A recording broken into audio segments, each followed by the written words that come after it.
All right. Hello and welcome to tonight's episode of Lost Legacy, The Growth Quest, Magdalyn, Part 2, Electric Boogaloo. And I'll get into what all that means after I introduce you to our fabulous players, family, friends, all that wonderful stuff. And you may see that we have a guest tonight, and we'll get to him last, but he'll be there. So, I don't know what order I have because I did not pull up my notes where I normally do my introductions, so we're winging it because I'm the best. Everyone knows, true professional. So, starting off in my order of things I can see, we will start with my lovely wife, Julia. Please tell us who you're playing, who you are, and if there's any cool projects that people can support you on. Yay! So, Julia, obviously, I am part of the trifecta that is Unconventional Heroes. I love how you're in on it too now, Chris. It's like the symbol. It's like the Illuminati. You gotta make the symbol or they know.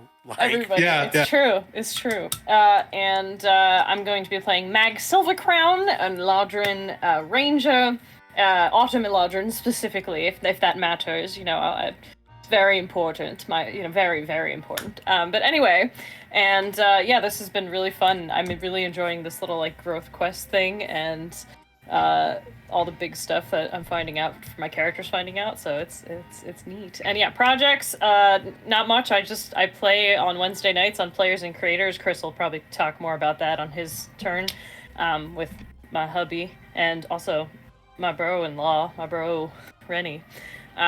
And I'm really excited that Sam is playing with us, and that's all I have to say. All right. Next, since you already mentioned him, let's go with the fabulous Chris. How are you doing, bud? I was like, I mentioned everybody. Ooh, fabulous. I like that. Yeah, I am Chris. Normally, if we were playing our full campaign, I'd be playing a completely different character than I am tonight. Tonight, I will be playing a mysterious NPC that has yet to be revealed. But normally, let's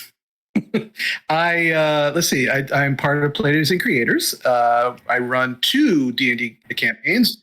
Wednesdays, Julia has already mentioned. Wednesdays is our Tyranny of Dragons campaign, where I have Julia, Jean, and Rennie, who are part of that campaign. Tomorrow's going to be very interesting.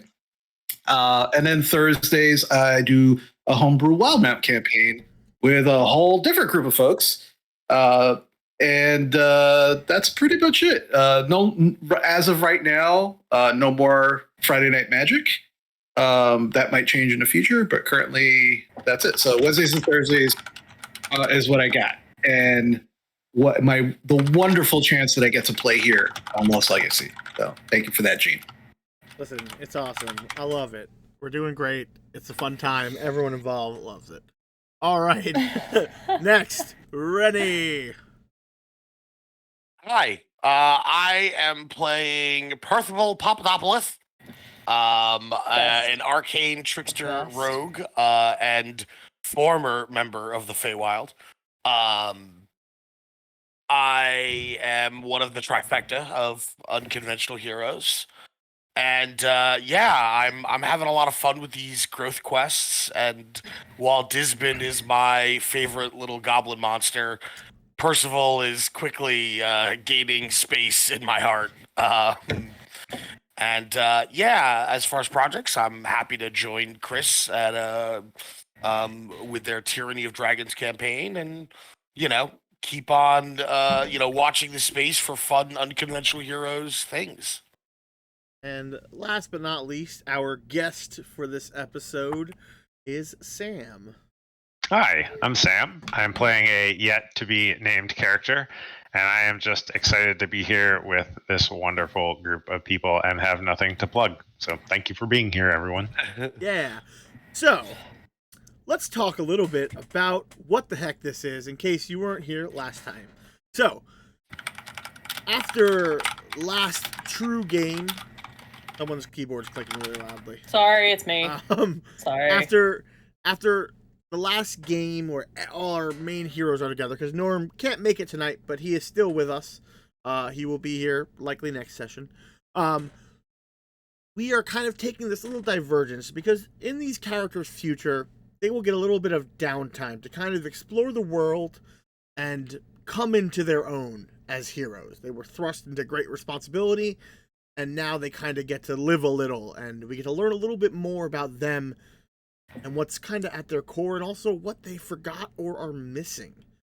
So tonight's episode takes place focusing on Magdalyn, and this is her growth quest, because in the end, this is kind of giving you a little bit of their character growth and like a kind of personal perspective of that. So, last we left off, Magdalyn headed to the forest, the Wood Elf Forest, which I definitely have notes for, which is this like tree city that's kind of grown, like the entire town itself is like interwoven into the trees. There are bridges across spanning it, but the strange thing about this place is that half of it always kind of seems empty, and that is because there's a twin city that Magdalyn is from in the Feywild. So she can't quite get home yet because, unfortunately, she's been gone for a few years, and there's a little bit of trust issues brewing.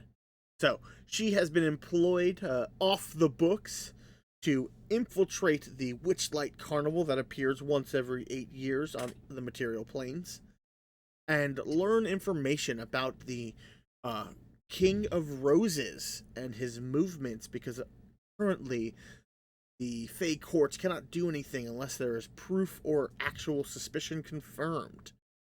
She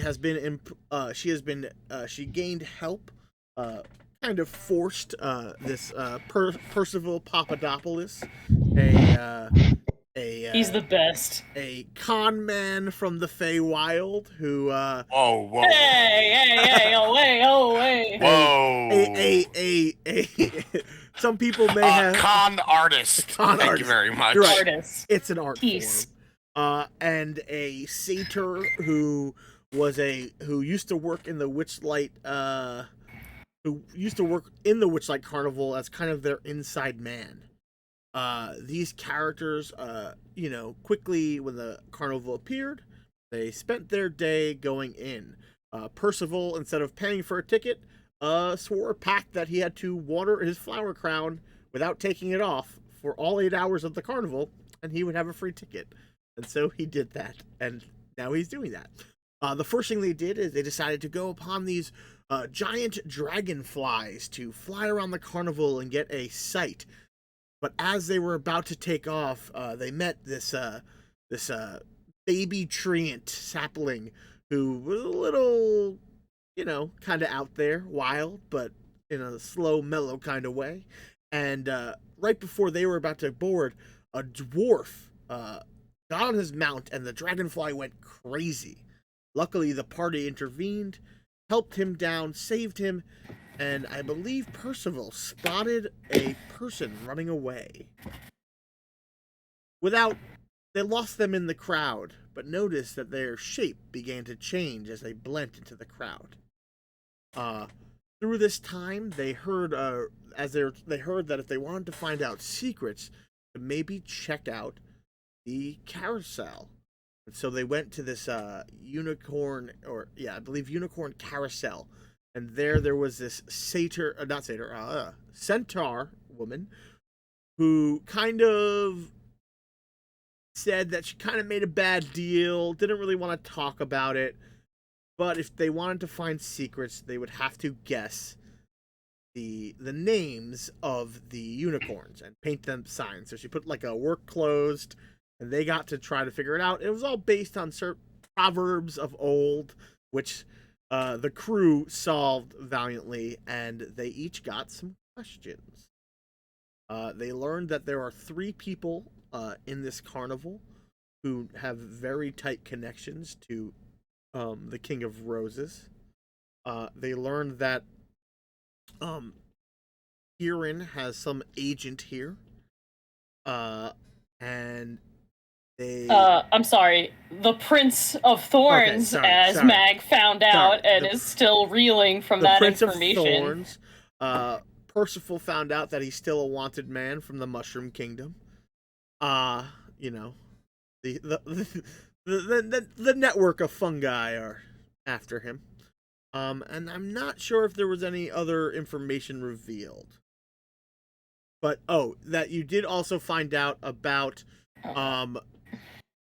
so then you heard a woman singing as you were leaving the carousel, and you found this mermaid, and she began singing these beautiful songs, except there was a heckler in the crowd that kept trying to distract her and tell her that she was terrible and all these other things.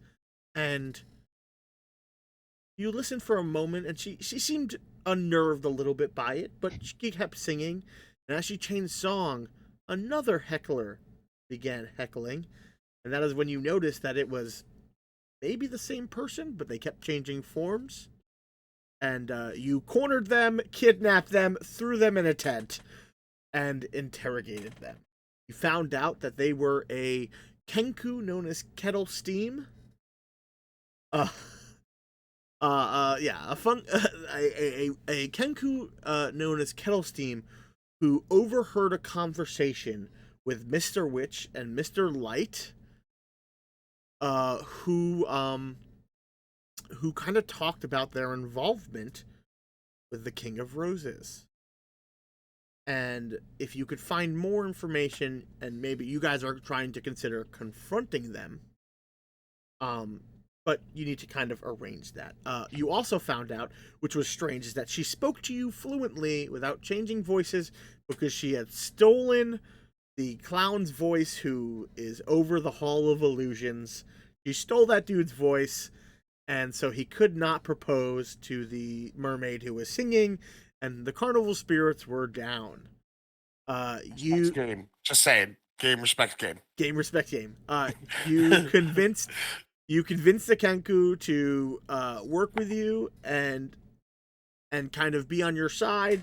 They also had no choice because you guys were after the same thing, and also that she would give you back the voice of the clown, and so that would make things better. It's at that point that Norm's character, being that he wanted to kind of help his friends out at the Witchlight Carnival, kind of gave the dude's voice back and set this all up, which is why he's distracted. But last you learned is that there was a portal to the Feywild in the carnival in the Hall of Illusion. Yes. And that's what you think the King of Roses might be using and after. And so you guys are all headed to the Hall of Illusions currently, with your friend, the satyr, moving off to reunite his two companions who are in love. And it seems like the carnival's mood has truly grown now that love is in the air.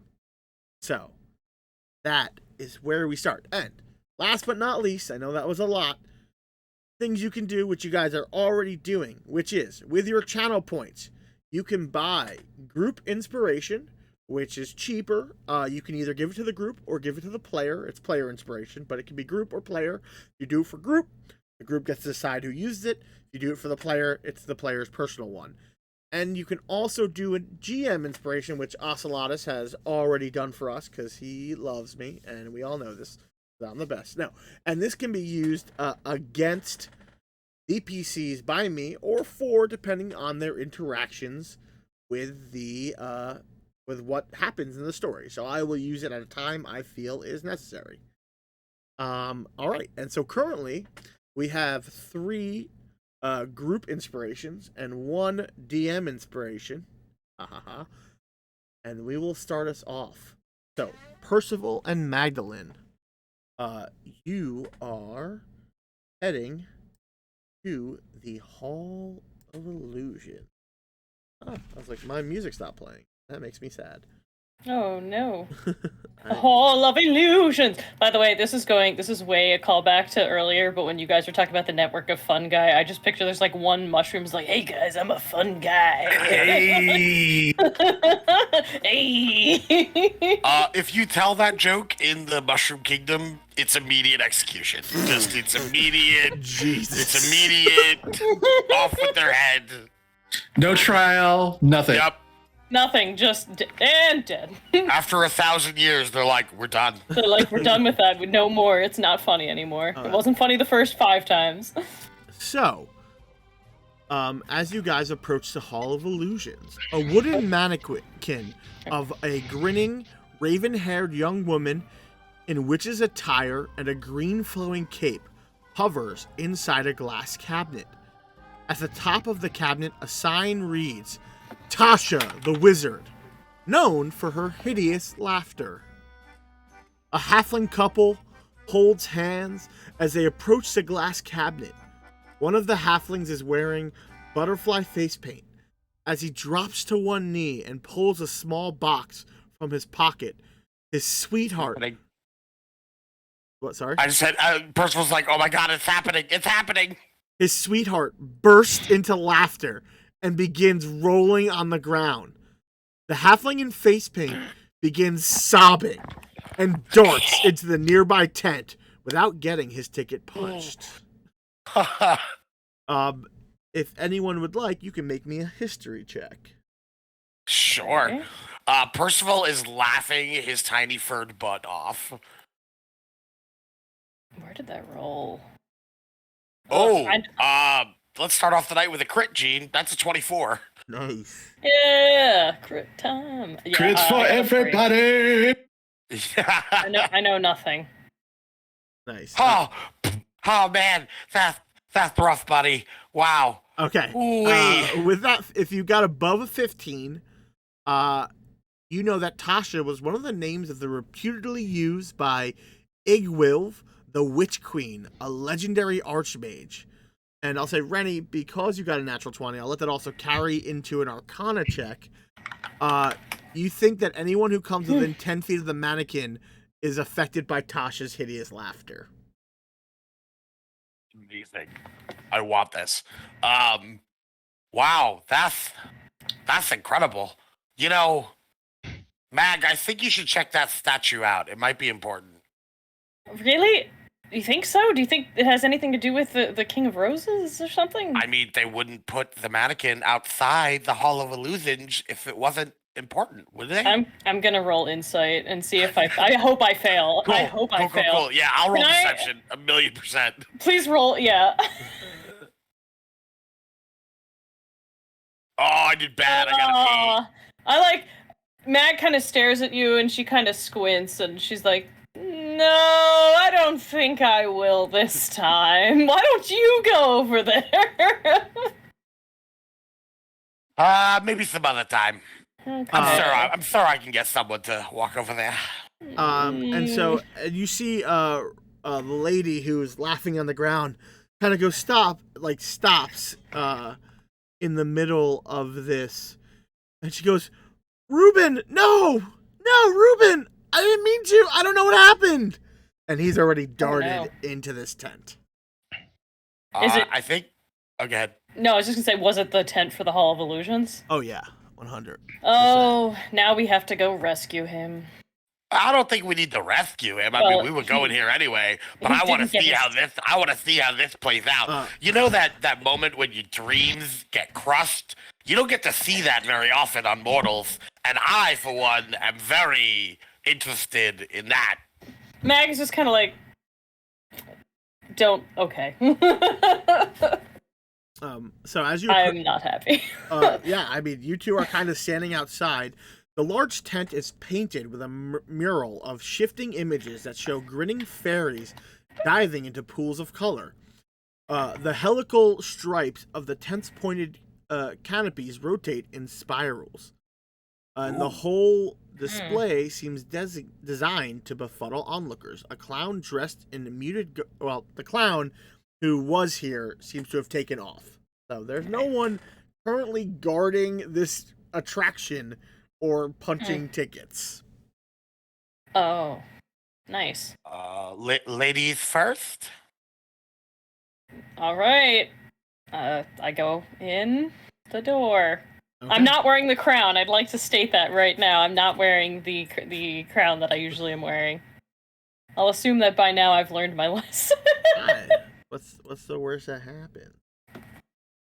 Music, why are you not doing stuff?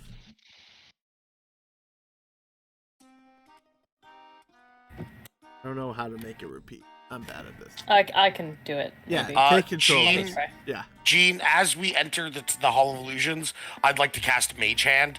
It's invisible, but I just want it I want it hanging out for reasons. So I will say this. Yeah. Chris, let's shift over to you. Are you actively hiding, or are you just waiting? I actually probably saw Ruben was his name. Run. I'm standing like right immediately inside the doorway. I'm not trying to hide at all, but I'm just kind of standing there. And I probably saw Ruben pass me, and I just nodded. So, as you guys enter the Hall of Illusions, you see tall mirrors lining this place, kind of giving cascading images. You can't quite tell the depths and widths and how this room works. You see versions of yourselves as children, old, with wings, as different races, genders, everything in between. And standing to the left of this tent flap, Chris, why don't you describe yourself? You see a fairly strange looking individual, but considering where you are, that's probably normal. He's about 5'10", 5'11", kind of very like rail thin, wearing just what looks like normal traveler's clothing, but all silks, blues and grays, and not wearing a cloak, but wearing a hood that is currently down. You see an air genasi, and his hair is stark white, but is continuously blowing and moving as if wind is traveling through it. He's just kind of holding like a quarterstaff in one hand, and on his shoulder you see this tiny little red eagle. And his eyes are just like a stark gray, like there's just almost like storm cloud colors. And he just kind of stares at you as you all enter. Oh, finally, there you are. I mean, no, wait, no, you were there, and then you were supposed to be there. No, I know what it is. I'm standing in the wrong position. And then he'll just kind of like move. He moves until he's like right in front of you, and then he seems satisfied. Yes, hello. Were we supposed to meet? I'm sorry, I'm confused. Oh, You weren't here? No, wait. Oh, that's right. We haven't done introductions yet. That comes now. Yes, hello, I'm Mistral. Pleasure to meet you. Again, first time? Second? No, first time. Yes, it's a pleasure to meet you. I'm kind of gonna like lean back and like give a side eye at P-Pops and be like, kind of like out of the corner of my mouth, like, is he okay? Percival is definitely kind of giving you that like rabbit, like head tilts, and ears are kind of folding and unfolding, clearly getting your scent, listening to your voice, trying to gauge whatever this person is in front of him. But after a few moments, he goes, well, hello, Mistral. I'm Percival Papadopoulos. And this, by the way, since we're doing introductions, this anthropomorphized rabbit, or Harangan, stands at almost 4 feet tall, most of that last height being ears. He looks like a rabbit who's seen some rough times. The white and brown of his fur is a little matted in places. There's some bald spots. He wears an eye patch over one eye. He has a vest with more buttons than a vest needs. He wears like a belt with various blades and baubles and strings and scarves of different colors. And he extends a hand up to you. Oh, yeah, it's a pleasure to... Oh, you have the 2 ears. I was expecting 1. Maybe that comes later. I'm sorry. Yes, it's a pleasure to meet you. This is a weird meeting, but not my weirdest. Mags? And Percival will yes. gesture at the much taller elf next to him.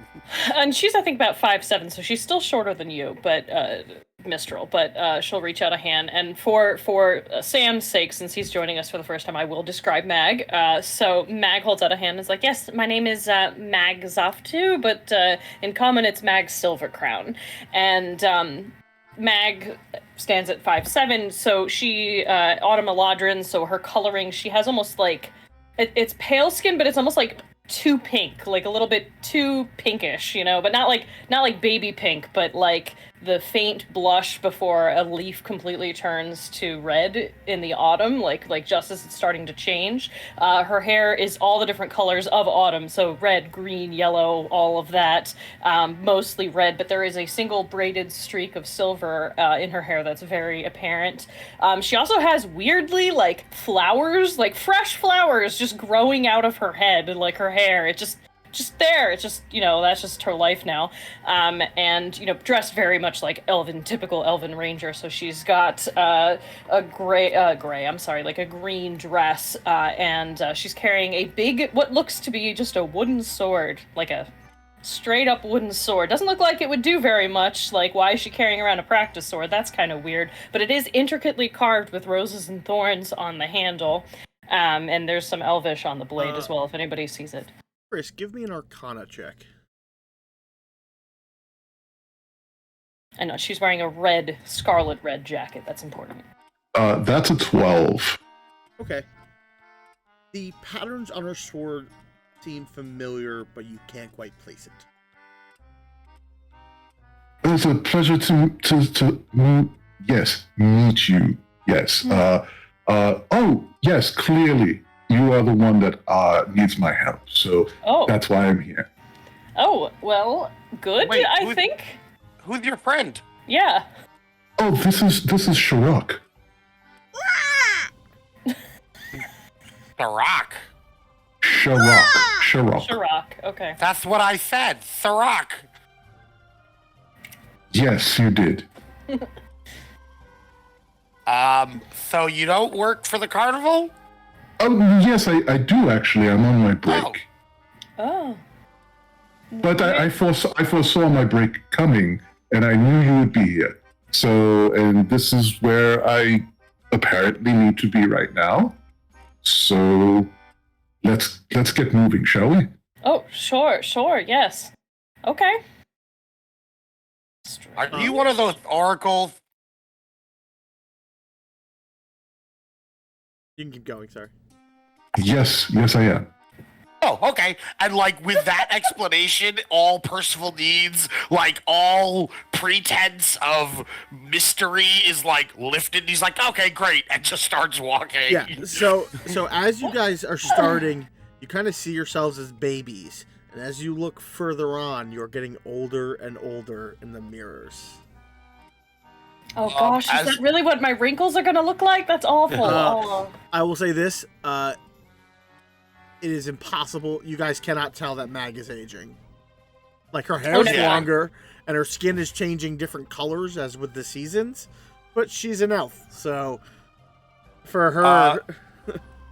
Yeah. I will say the only note for Percival is you watch as this tiny Harengon, goes from childhood to adult, and for a lot of it, his fur is very nice, very lush. His ears are very perky. His nose is upturned.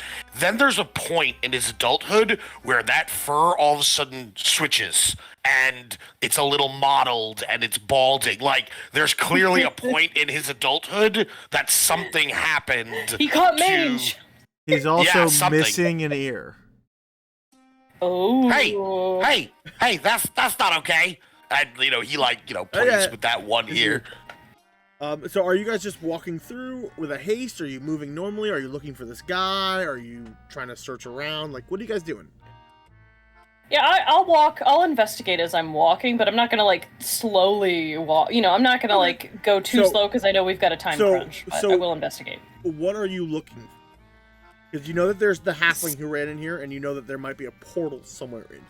I'm specifically looking for the portal. I mean, I know I should be looking for this guy, too. I'm more concerned with the portal. That seems more important to Mag. So, although, the mood of the carnival does also matter. But anyways, yeah, so I'm going to be mainly looking to see if anything looks like it could be a portal, and I'm going to assume that because of my background, I might be able to spot a portal even if it's somewhat in disguise. Like, So, with a careful investigation. roll me a perception check. Do you want perception rather than... Okay, I yeah, would like. perception's fine. I'll take either, whichever. If anyone No, wants to perception's look higher. as you're Let's do moving, that. and you guys are like winding because like you bump into a mirror. It's a hall of mirrors, so so it's a little bit mazy, and it's almost like you guys are all seeing different variants of yourselves through almost like timelines and realms. I'll send whichever way she is looking. I will send Shirak a different way. Okay. And I will go into Shirak's vision to see which way to go. Sure. Make me them checks. And I'm looking for Ruben because, man, do I want to see that halfling with his dreams Jesus. crushed. Perfect. Magnificent. 16 from me for perception. Okay. I don't have advantage on this, do I? No. Advantage to look for sad people, yeah. Yeah. No, just I'm a rabbit. I don't know. Maybe I might have sucker. advantage. They're born every day. I have advantage. That's a mark. Got it. All right, so we got For Shirak, I got a 14. Okay. So Shirak 13. begins flying off, and he gets very confused because you said a hawk or an eagle? A hawk. A hawk. Actually, no. I'm sorry. He's an eagle. He's an eagle. So, but again, a bird in a mirror maze, it's not happy. It's like it starts pecking at a window because it thinks that there's another aggressive eagle here. And you guys are a little confused. I mean, I'll say this for Papadopoulos, you're like keep like looking for Ruben, but you're also like, no, my ear's still there. Okay. Ooh, also, that's weird. Like, and you start noticing like the different versions of yourself. You see like a turtle version of yourself. You see weird giant versions, halfling versions, like all different races and multiverses combined. But Julia, Mag, as she kind of begins tracing it, you start looking at the mirrors and you start getting lost. And then you look down and you see footprints. And you begin following the footprints opposed to these horrible illusions. The strange thing you notice first is that there are multiple sets of footprints recent. You do see a tiny child-sized ones.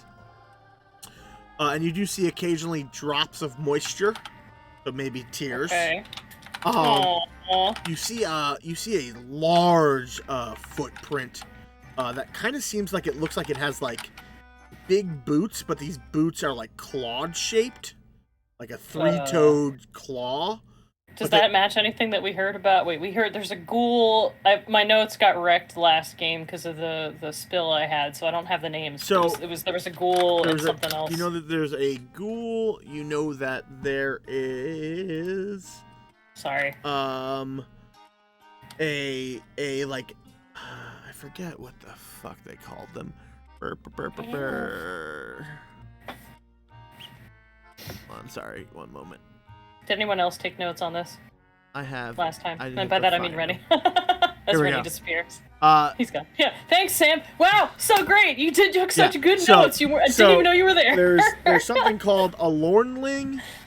There seems to be a detached shadow and a ghoul named Sowpig. Right. Okay. So, well, it could be a ghoul because I think they have weird feet. I don't know what a Lornling is though. Speaking of that, you see another child. You see child footprints, except they are not booted. The halfling's child-sized footprints are booted. This person's looks like they are child's, and you see footprints that almost look like dust scuffing, like something was moving very fast in here, and heading in a similar direction. All right, so I start following the footsteps and narrating all of this out loud, very like Legolas style. Like there was one, and then there was another, and they shuffled, and I'm like going along the path and kind of walking with my head down, so I'm not looking at the mirror, so I don't get distracted as I go. Nice. All right. Clearly, someone was dragging two children away down this alley. We should follow them. Oh no!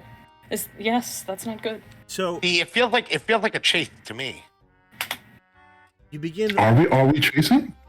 We can go No, faster. they were being chased. Oh, maybe.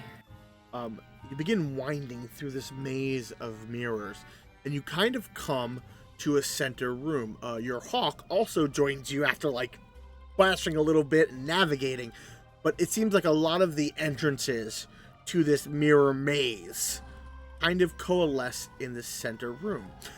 And now you do see reflections of different things and yourselves around, but you see something else. You see two things that kind of catch your interest. You see Ruben staring into this mirror worriedly, and there's a little girl in a pig mask kind of whispering and gesturing for him to come forward. Nope. And from across the room, Sam, why don't you describe yourself as you're pounding from the inside of a pane of glass of a mirror?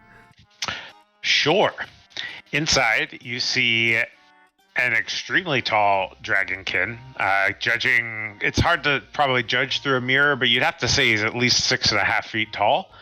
Black dragonkin with golden yellow eyes is like the primary color that you can see shining through. He's wearing a steel breastplate inlaid with copper and a thick leather belt with a riding kilt. On the thick leather belt, you can see there's a number of different things hanging. You can't quite make out what they all are, like pouches, and there's some sharp, pointy bits. And one really obviously prominent thing is what looks like a morning star or a mace. One of his hands is empty. The other holds a shield. It's a steel-rimmed shield with wood inlaid in the middle, with spikes pointing out of the front and some of the different sides. And his feet lay bare on the ground, just large-scaled, talony feet. He is quite the sight to behold. But he is, like, with fury and strength, he is inside one of these mirrors, like trying to bash, and like you don't hear any sound, you don't hear him screaming, but you see his facial expressions as this little girl seems to be trying to lure Ruben into the mirror, and Ruben's like beginning to like yeah, I'd like to roll. I don't know if it would be insight. I'm pretty sure that this girl's like some kind of fae or something, like trying to spirit away this guy, because I've probably seen enough of that in my time too. But what do you want me to roll to tell if I can tell that? What are you trying to figure? Insight. If she? Oh wait, I don't even need to do that. I'm sorry, I'm using an ability. I believe Not that it's gonna help me. Hold on, sorry. What? I was gonna say, can I dart over to Ruben and pull him away? So you can do that too. As you begin to move, I mean, you want to probably know stuff, but I just want a primeval awareness to know what I'm sensing around here. Okay. Oh wait, that's dumb because that's not gonna help me. And also, the thing takes a minute. And also, it doesn't tell me specifically where they are, which is weird. So okay, so never mind. So let's, for ease sake, why don't we roll initiative, because oh god, action begins to occur. Okay. And I'm gonna actually add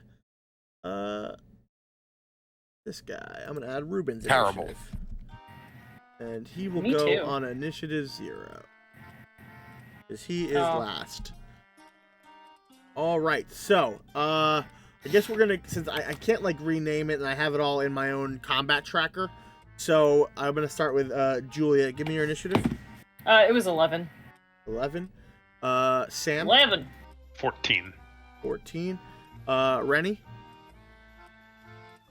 I didn't hear what you said. 8. 8. That's impressive because you are a Harrigan. I have a great initiative too. And you somehow got it. Okay. We and just then rolled crap. Last Chris. I also got an 8. Rennie is gonna be first 8. Alright, so Chris, I'm just gonna put you at 7 for my own sake because it doesn't interfere with it. Alright. So, oh boy. Cool. So, this woman, this like little girl in the pig mask, kind of steps back into this like mirror realm. That's the start, and Ruben like, where are you going? And at the last part, she goes, follow me, and I'll take you to her. And like that's the last thing you hear. They're doing a thing. Okay. So, Sam, it is your turn. You are trapped inside a mirror. You were lured in here also, looking for information. And this like shadow, essentially of a person, told you that if you come here, it could tell you. And by the time you were about to, you realize it too late. She had kind of shoved you inside, and you are now trapped in like this, almost like mirror prison. But you can still do stuff. And as far as I can tell, I apparently seem to know where the edge is as I've been attacking it. Yeah, I mean, but now you can actually make some checks to like how you're gonna. I imagine you want to examine the thing that I'm hitting and see if I can figure out how I might get out of this situation. Make me an Arcana check or an investigation, your choice. Okay, Arcana +2, investigation +2. Either way, it's the same. I got a 19. Okay. So last you recall, right before the shadow kind of tricked you, it whispered some words. So you think there's some sort of arcane ability. Though I will say, with what you've been doing, you think that maybe damage may also help. But currently it seems like your mace is in effect. Like your normal mundane mace does not seem to be affecting this magical trap. Got it. I will, do I have any idea, a sense of like what kind of magic it is? Or what it might be affected by? You think, I will say with that Arcana check, you believe that force damage would probably be the most effective against this mirror. Maybe seconded by like thunder? Do I, the kind of damage that I'm most adept at dealing, do I think that it would be unaffected by that? Or you're not sure, but you don't think it would be super effective. Got it. Again, but you've only just started. Like, you've only been trapped a little bit. And then you kind of saw this person, and that's when you started, like, really actively trying to escape. Yeah, I will place, he will place his claw slowly against, and like thoughtfully against the barrier and try to really get a feel for it. And then I'm going to upcast inflict wounds into it. Cool. All right, well, make me an attack roll. Sure.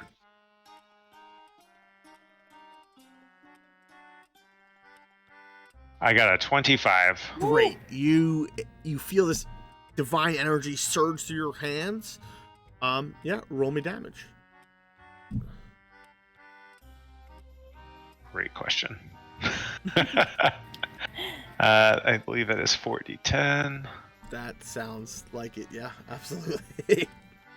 31. Oof. Jesus. Well, that's good because I set the damage threshold at 30. So you kind of channel your hand, and all of you from the inside, you see these dark tendrils of power stream across the mirror's edge, and cracks start forming and spidering. And with like the last final grunt, the mirror shatters but collapses into sand beneath this Dragonborn's strength and power as he steps forward. Neat. Whoa.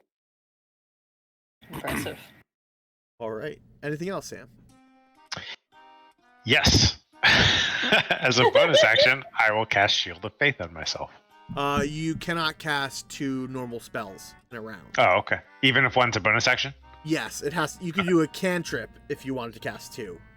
But it's like one main spell as an action or bonus action, and then a cantrip can be cast if they fill either of those requirements. Yeah, the only way got it. I'm fine. Okay. That's fine. All right. So, as this glass kind of falls to dust, 2 creatures were kind of holding their action. So, stepping out of the mirror to the left of you, Otis, you see the shadow that trapped you, and it reaches its hand out, this like fey being, and attempts to attack you. Let's find out. That became a natural 20, buddy. That would hit me. It was an 8, and then it flipped right over. This is going to be rough. Okay. So, so 9. So you take 20 damage as this, and it's necrotic in case you have resistances. I don't know. I don't know either. But it's not pleasant. But because it's a crit, feel your strength sap from you. You lose 6 points of strength. Yikes. Oh. Woof. It was a crit. Sucks. Okay, and Rennie, since you begin darting forward at that Haragon leap, a blur of movement appears in front of you. And you see this tiny, bzzz, buzzing Fae. And it's almost moving at incredible speeds. Rennie, you can make me a history check with advantage because you're native to this place.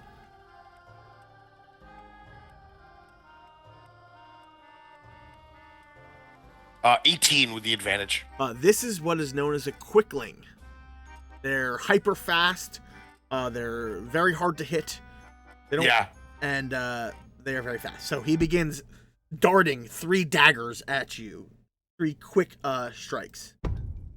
But hey, quit it! Stop it! You know they're not very tough if you can actually hit them. Right. But does a 16 hit you? Yeah, bud. That's my lowest. Yeah, I am not made for sustained combat. Rennie, you will take 25 damage from 3 separate attacks. Oh, God! This thing, darts in, and 3 darting dagger attacks as it steps out of another mirror. Papadopoulos kind of tries to reach at his wounds, but there is so much blood, just so much blood, and he looks bad. All right. With that up, Mag, it is your turn. All right. Well, I was gonna go to grab Ruben, but now that my friend, companion, whatever, just got P-Pops here, just got wasted by this thing, I'm gonna go for the Quickling instead, and I'm just kind of gonna glance at the Dragonborn. I'll be like, I hope you're going to help us, is all I say as I go, and I'm gonna try and strike the Quickling. Okay. When you make your attack, you must make it with disadvantage. Damn it! I don't like that. The thing's just whatever. I'm gonna try anyway. Wait, do I have anything for that? Hang on. I will say there are a bunch of inspos. Let's see. No, I'm just wondering if one of my abilities can make that not. Hold on. So we got 4 group inspirations if you want to burn one to make it so you can roll regular. Or you can just try to hit it not. I was wondering if I did Zephyr Strike, if it would change it. But you know what? That's okay. Zephyr Strike would 100% allow you to attack with advantage.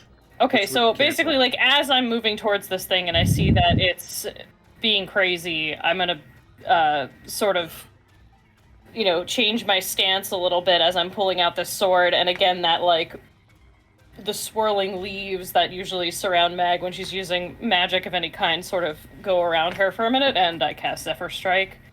So that would just put me at normal now. Correct. Right, because normally it would be advantage, but in this case it's just normal. Absolutely. Cool. Alright, so I'm gonna go to try and strike it with the sword, and just for your edification, Sam, since you've never seen this before, when she pulls the sword out and goes to use it, it's very flexible and bendy like a willow blade, but if it hits, then it's when it changes to sort of metal-like, in terms of how it hits. Cool. 25! You hit, so roll Great. a ton of damage. Yes, and was that, I'm assuming that was that a crit? I can't tell. I don't think a 25 for you No, to crit. never mind. Alright, well, so it's going to be, and of course this is two-handed as always, so it's going to be 8 plus all my funky damage. They're also going to take 2 psychic on top of that from the Dreadful Strike. Yep. And it doesn't hurt to make it my favored foe, so I'm gonna do that too. So and also, don't forget the D8 from Zephyr Strike.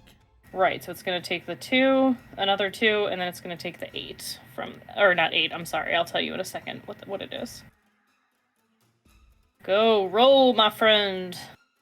Roll my Witchlight die. I'm using the Witchlight die from D&D Beyond, everyone. It's really cool. So that's an additional 4 damage. Okay.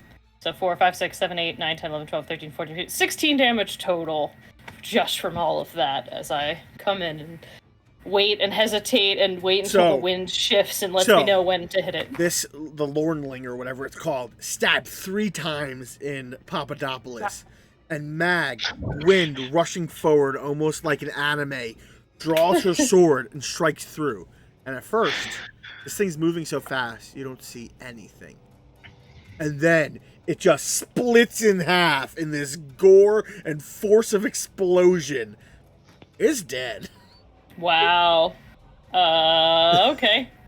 And I can't do anything else, but I am kind of gonna just turn towards the masked thing, like ready, like all right, you're next. You currently don't see the masked thing. Because it went in the thing. Never mind. The shadow of a creature.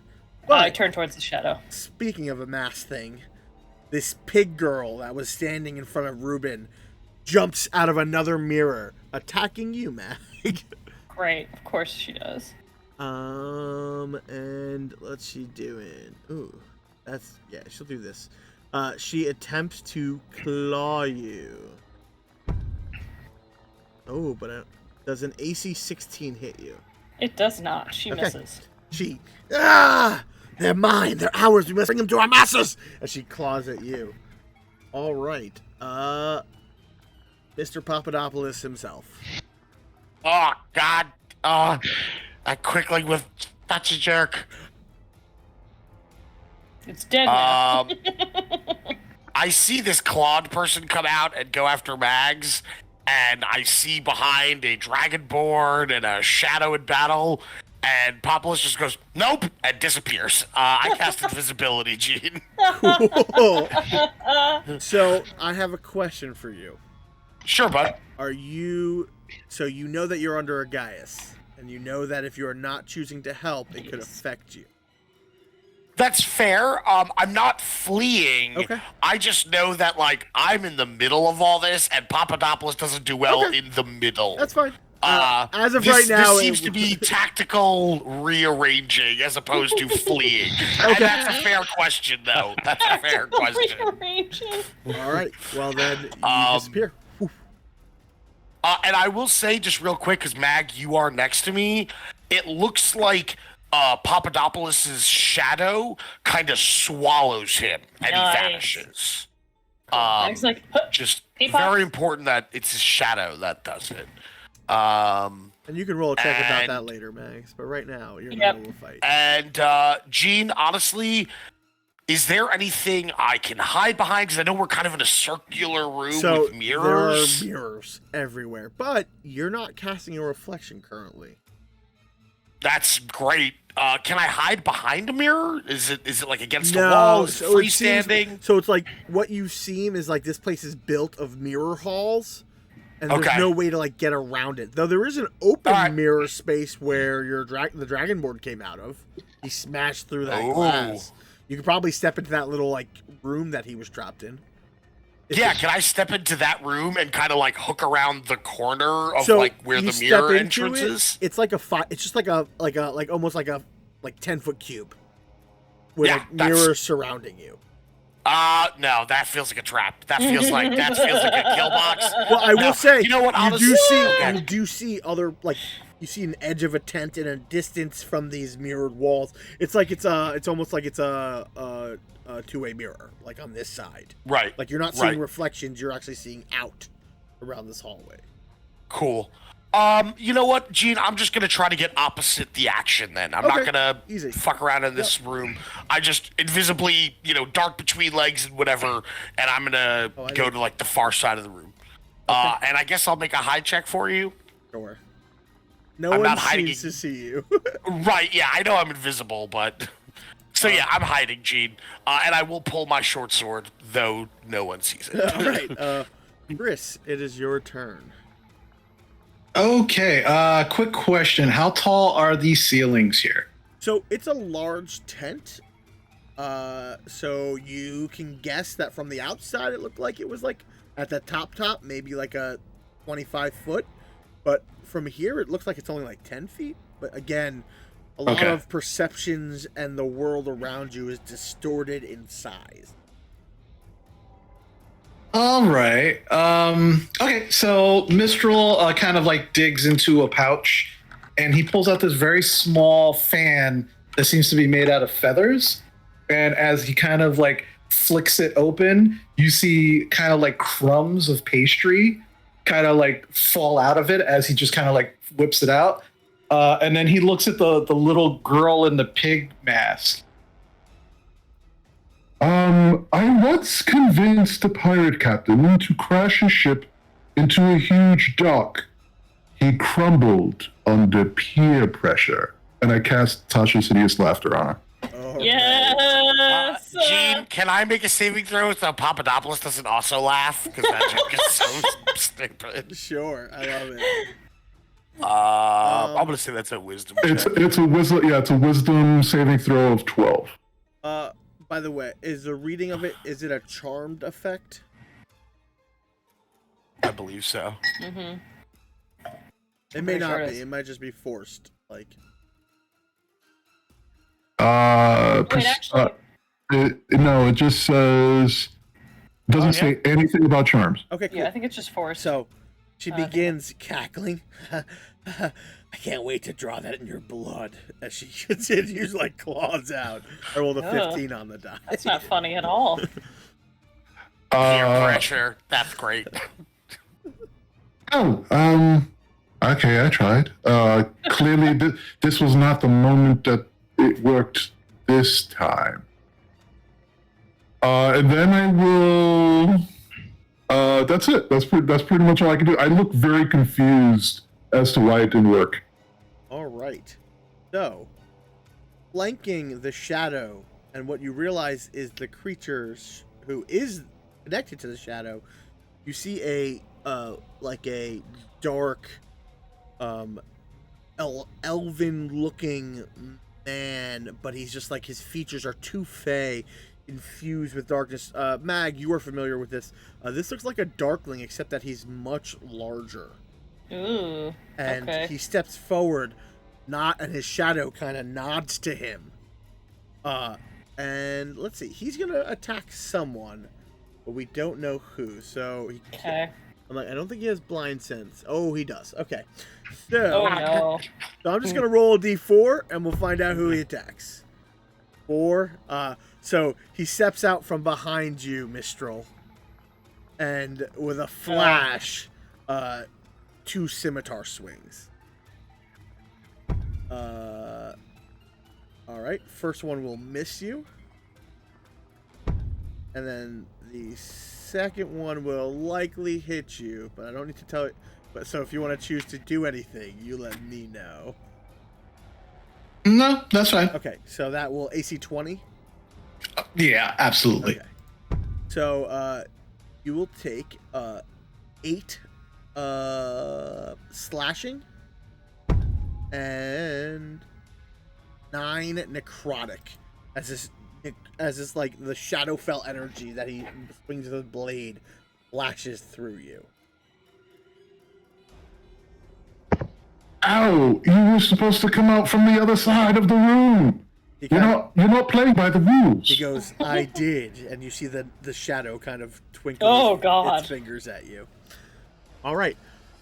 Reuben begins groveling and crying on the floor. That's his entire action. What a jerk.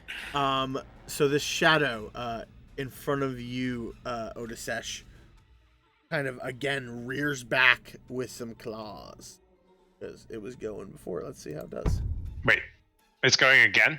Yeah, it held its action before you broke out. So this was... That's unfortunate. But now that you know it's here, you get your shield up and its claws graze against the iron, but don't seem to, like, pierce it incorporeally. The Quickling is dead. So, it is now your turn, Otis.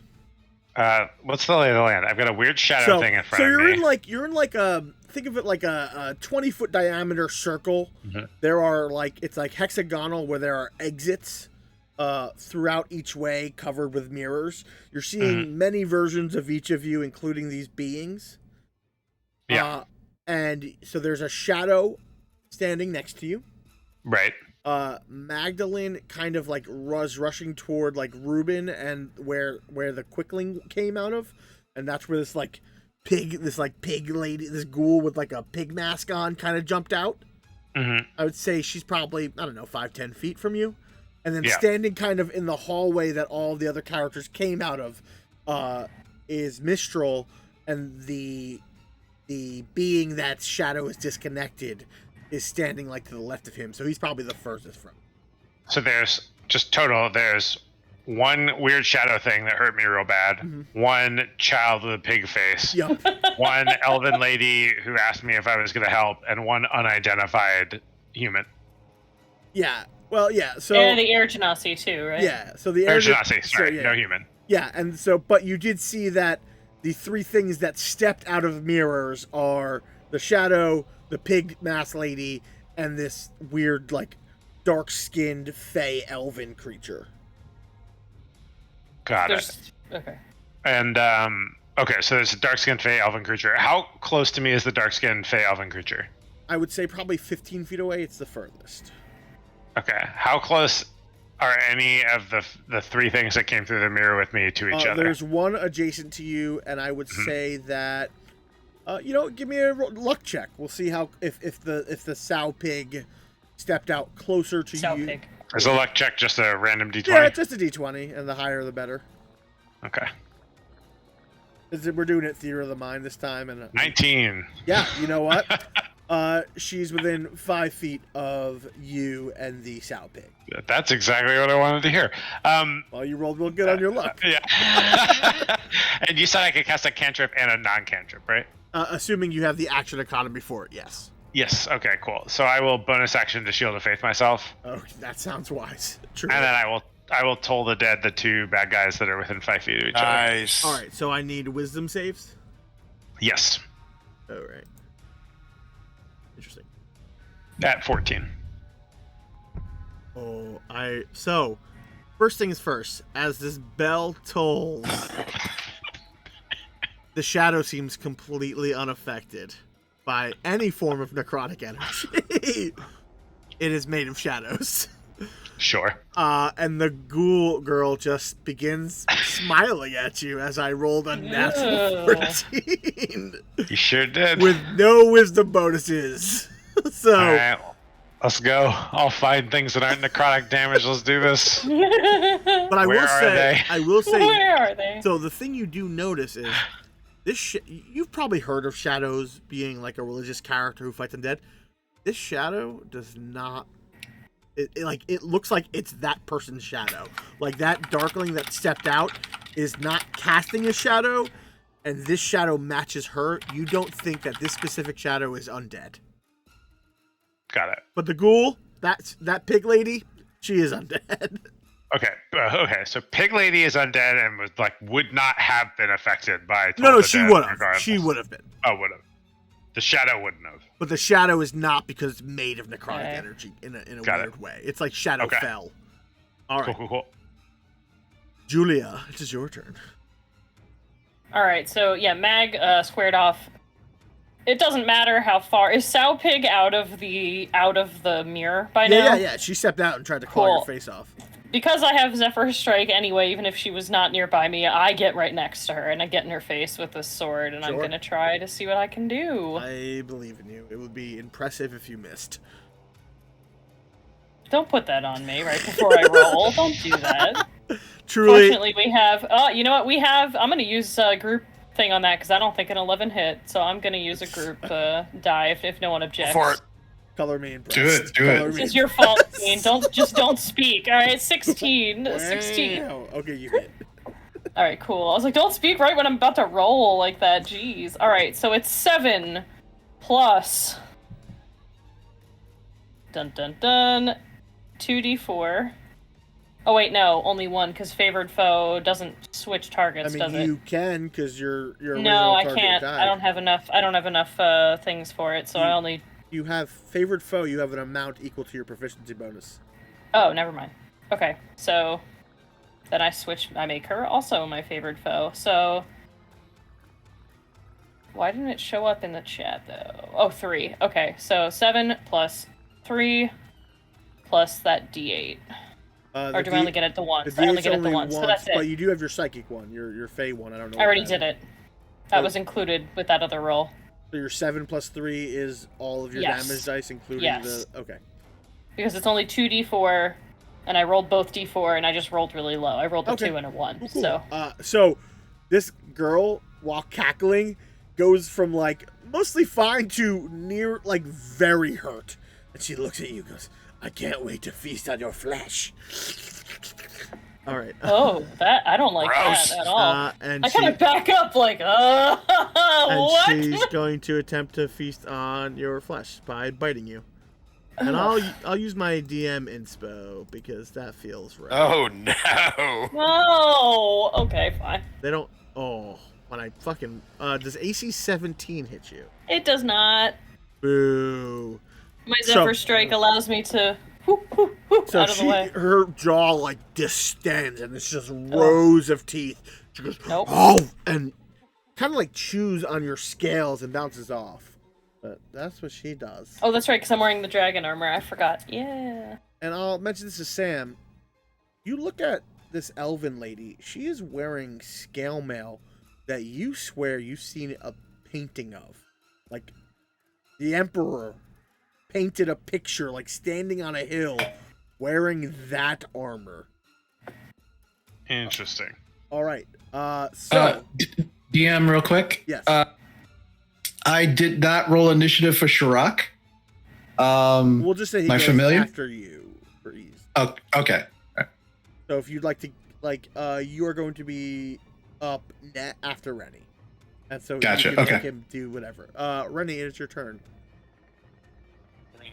No one sees Percy, but he sits there for a second. He looks at the hallway everyone came from. He looks at the melee going on, and he's torn, invisibly, but he finally musters courage, and with a cry of, "This is how we do it in Papadopoulos!" And he's gonna stab the pig-faced lady with the short sword from invisibility. Sure.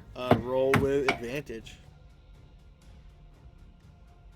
So in the face with a sword. That's how the Papadopoulos do it. From invisibility. Yeah, she's focusing on you, and you just see a short sword appear, and we'll see how that works out for me. Oh, dear God. Can I use an inspiration? Yeah. I rolled a 2 and a 4. Christ. Gene, is an inspiration with an advantage just one more roll? Just one. That's fine. I literally can't. Wow. 2 for 2. 2 for 2. 2 for 2. Wow. That hurts. That's painful. I feel strongly you miss. Yeah. Gene, I'm not even out of my bonuses. How about that? I'll tell you, you're close to hitting with your bonuses, but not. Yeah, with a 9. Fair. Cool. I am going to use my Haringen Hop. You know what? No, I'll just disengage because I have a bonus action. Yeah. You know what? Oh, Gene, can we say I pull my dagger at the last second and try to go for the dagger hit? Absolutely. And you know what? I'll let you still be at advantage because it didn't even notice you. I mean, why would it? You missed so badly that it's just so focused on Mag. Sure. Also, it's wearing a mask, so its vision can't be great. I've worn masks before and fought people. So my rolls got slightly better, a 1 and a 6. Does 11 AC hit, Gene? I'm using another one, guys. All right. I'm into it. So Do it up, fuck! Alright, yeah. Wow. That's for later. Wowie. Fucking zowie. Tonight's not my night, guys, and I apologize in advance. I just think it's kind of hilarious because you come out of this screaming, "This is how we do it in Papadopoulos," and miss, you know what? and like swerve, and I'm like, "What is happening?" And this is in that moment that Percival realizes, man, this is why you don't fight. Yeah, this is why you don't get involved in this shit. All right, but Conning villagers is way easier. It is I'm done. Mistral's turn. Mistral.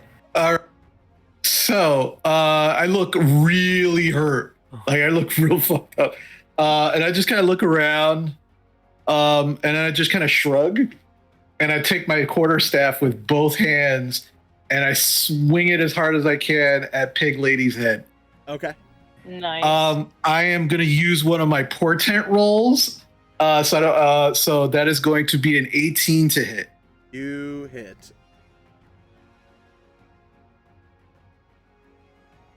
Wow. A big fat 1 bludgeoning damage. Yikes. This is not the night for rolls, folks. You crack her in the head, and a few of her teeth come loose, and her eyes do that raptor focus on you. Are you doing anything with your familiar?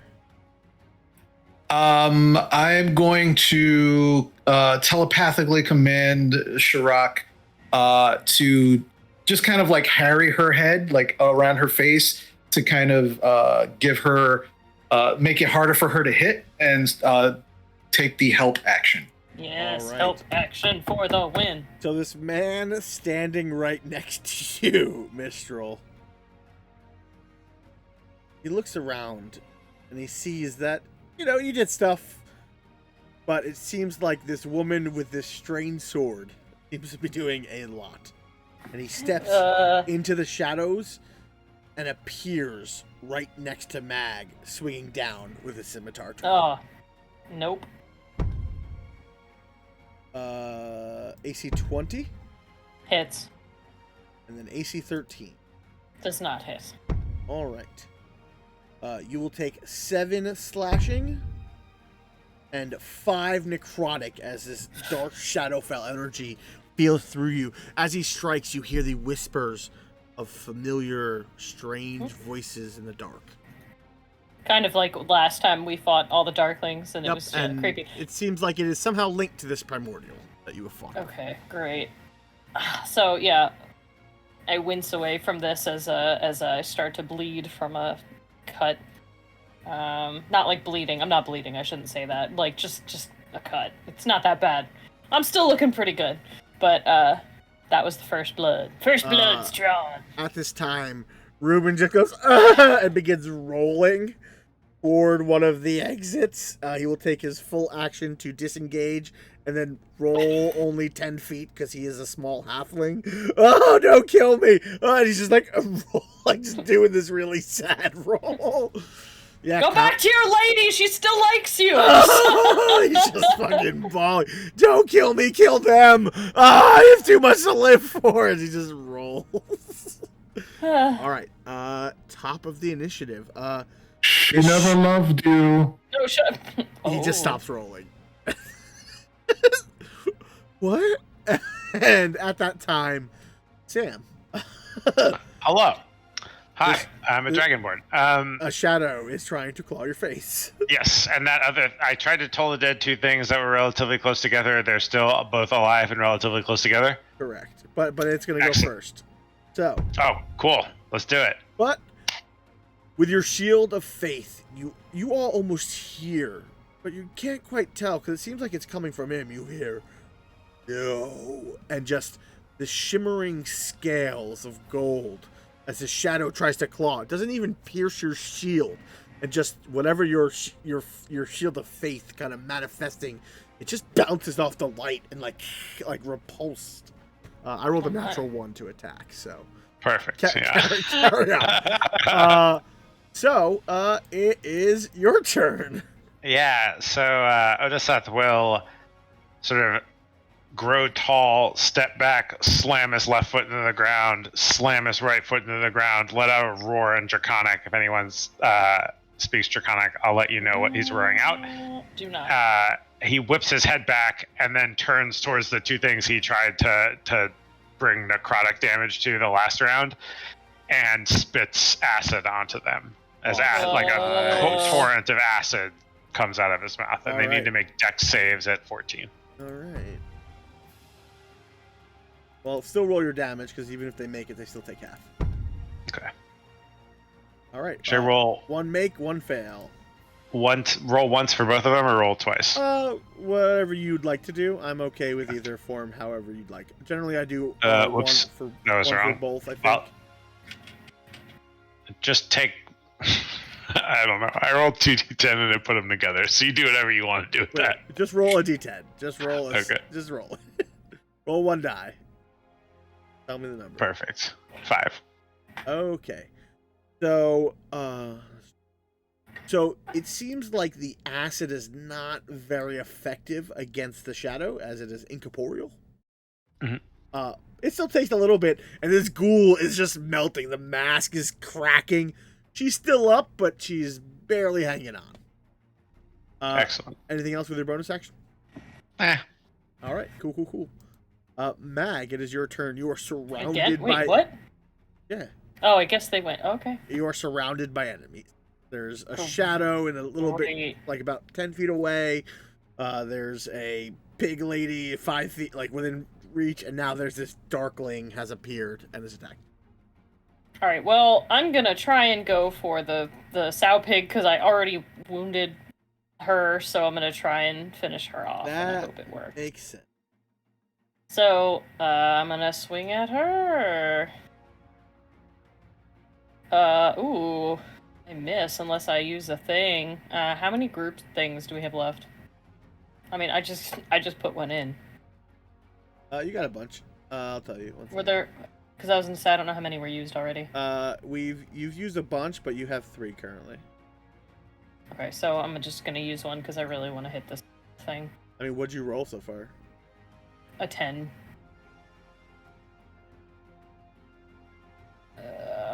It's not telling me what it rolled. 27. That's and let me check if that's a hit. crit. That is a crit. Yeah, you don't. You can roll damage just so that you know. I want to because I want to know what it was. So I'm into it. I just. It was a 14 damage. Jesus. Okay. So describe to me how you fuck this thing to its death forever. What? So I don't, because that's weird. But okay. I'm gonna. Is the mask like? Sorry, I just saw Chris's movements. I just, of course, looked. I'm gonna say that I'm gonna go for cutting off her head so that the mask kind of just like clatters if it falls off, if it doesn't disappear and like rolls to the floor kind of thing. So I think that's cool. Make me a wisdom check before you finish this. Okay, sure. Wisdom. Yeah, just roll like a d20 with like I'm doing it. A wisdom. 9. Okay, cool. So, with a flash of the willow blade, like a hot knife through butter, and her head falls off, porcelain mass smashing to the floor, and her body crumbles in a pile. Nice, that's cool. All right. Anything else? Since I'm in the middle, I'm surrounded, right, by enemies? Not as much, since there's only the shadow and the guy who belongs to that shadow surviving. And I'll just keep dodging. Oh, I forgot to mention that while I've been fighting Sam and whoever else cares, Mag's coloring has changed. So, because I said that she looks very, like, autumnal in her shades, she has changed to shades of yellow as the fight goes on. Like, more like, just like yellow, like golden yellow almost. And her eyes were already golden yellow, but they just, like, glow with a fierceness as she fights. Anyway, that's it. Nice. Yeah, Awesome. And that's it. I turn towards the guy, but I don't go anywhere. I was debating if I needed to face step out of there to escape, but since you're saying I'm not, like, surrounded, then I don't do that. I mean, you're as surrounded as everyone else. That's true, and there's mirrors everywhere, so they could just step out anywhere. It doesn't really matter. But it is now Mr. Papadopoulos' turn. Yeah. He pops. I don't like this. This isn't good. You can do it! Do it! So, Gene, there's a shadow and the shadowling left. And a darkling. Or darkling, and I'll sorry. say this, Rennie, you know that darklings are Shadowfell creatures, and you might have some dealings with them. but they are Yeah. they are Fae that are from the Shadowfell. All right, cool. I'm not gonna get close because I imagine I'm a little bit away from. because you were attacking the ghoul, so you can say you're out of their reach currently. I throw a dagger at him. Okay, cool. Is he engaged with someone? Yeah, he is trying to kill Mag. Cool. I'm just gonna throw a dagger at him. Whoa! Nope. Nah. Pass. Wow, this is not the night for you. I'll Not say a good there are night. 3 group inspirations if you'd like to use one. Sure. I'll try. Why not? I mean, you also still have your mage hand active, which you can, I think, use to give you advantage. I'm not that level. Okay. Gotcha. It's invisible and neat, but it's not quite. Okay. Oh, 14? On the Darkling, Yeah. unfortunately. Oh. As you throw it, it hits, but you notice that he is wearing studded leather armor underneath his, like, Right. cowl and cape.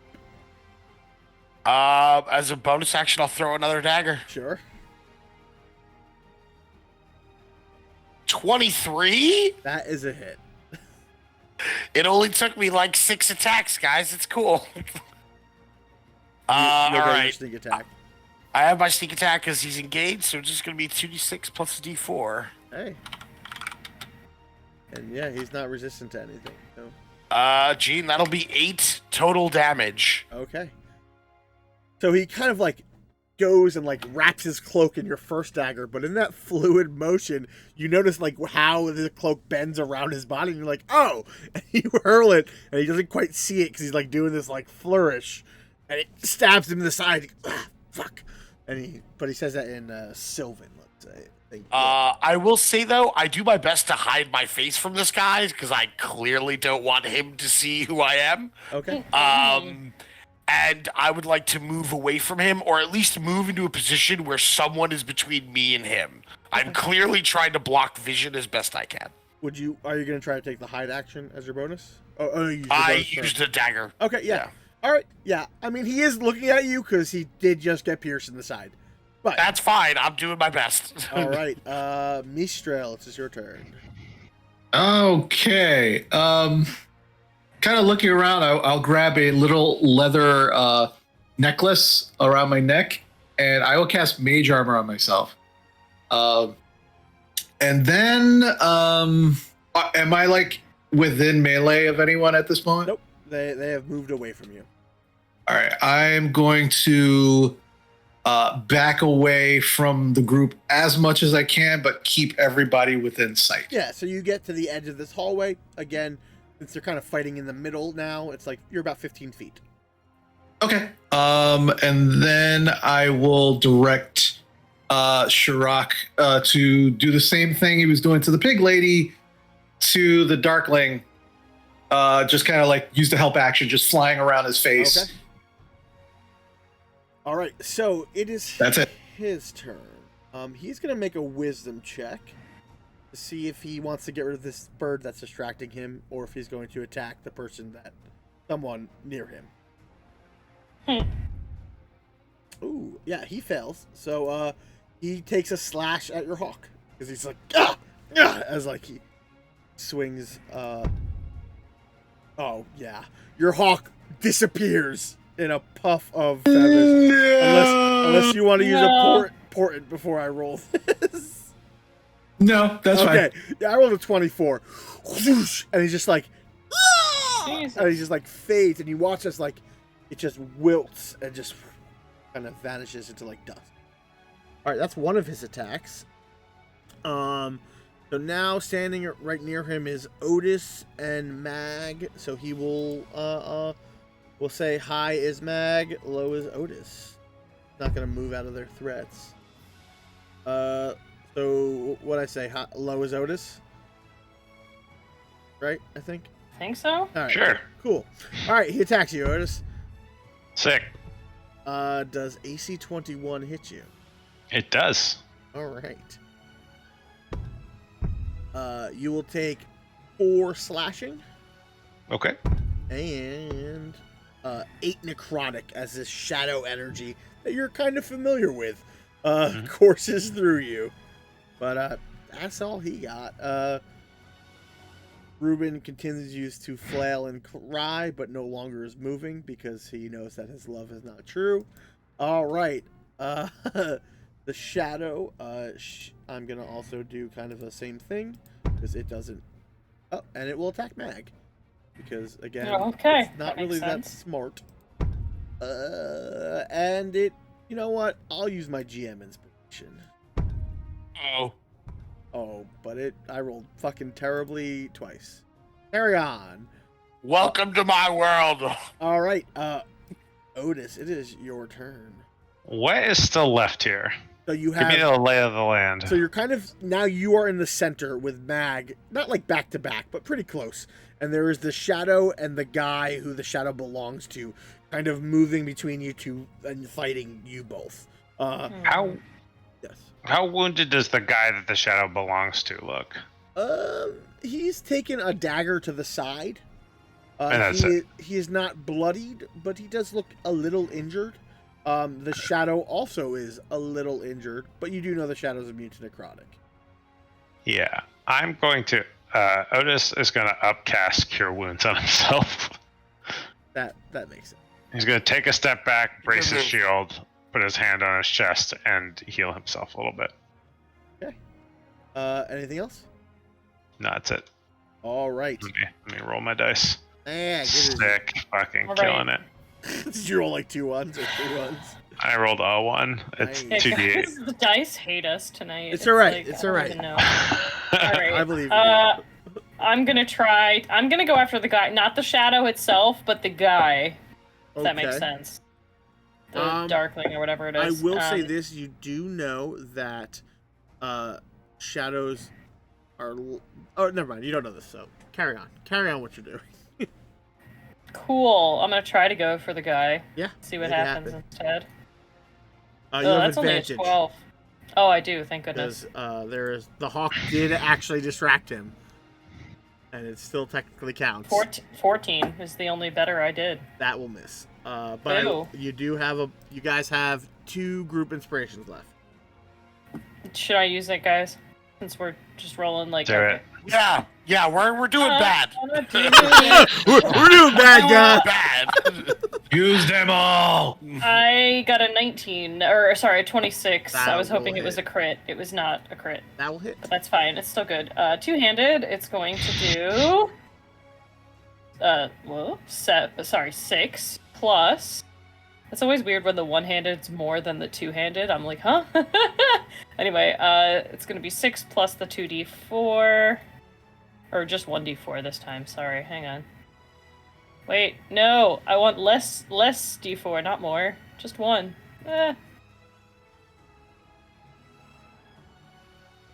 Plus 4. This guy is now extremely injured. Good. And as long as I'm not cornered, I will stay where I am. All right, Percival, it is your turn.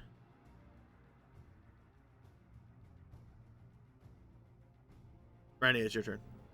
Oh, I'm sorry. I apologize. I'm looking at my character sheet. Like, what can I even do here? All right. So we have a very injured shadowling and a not very injured shadow. Correct.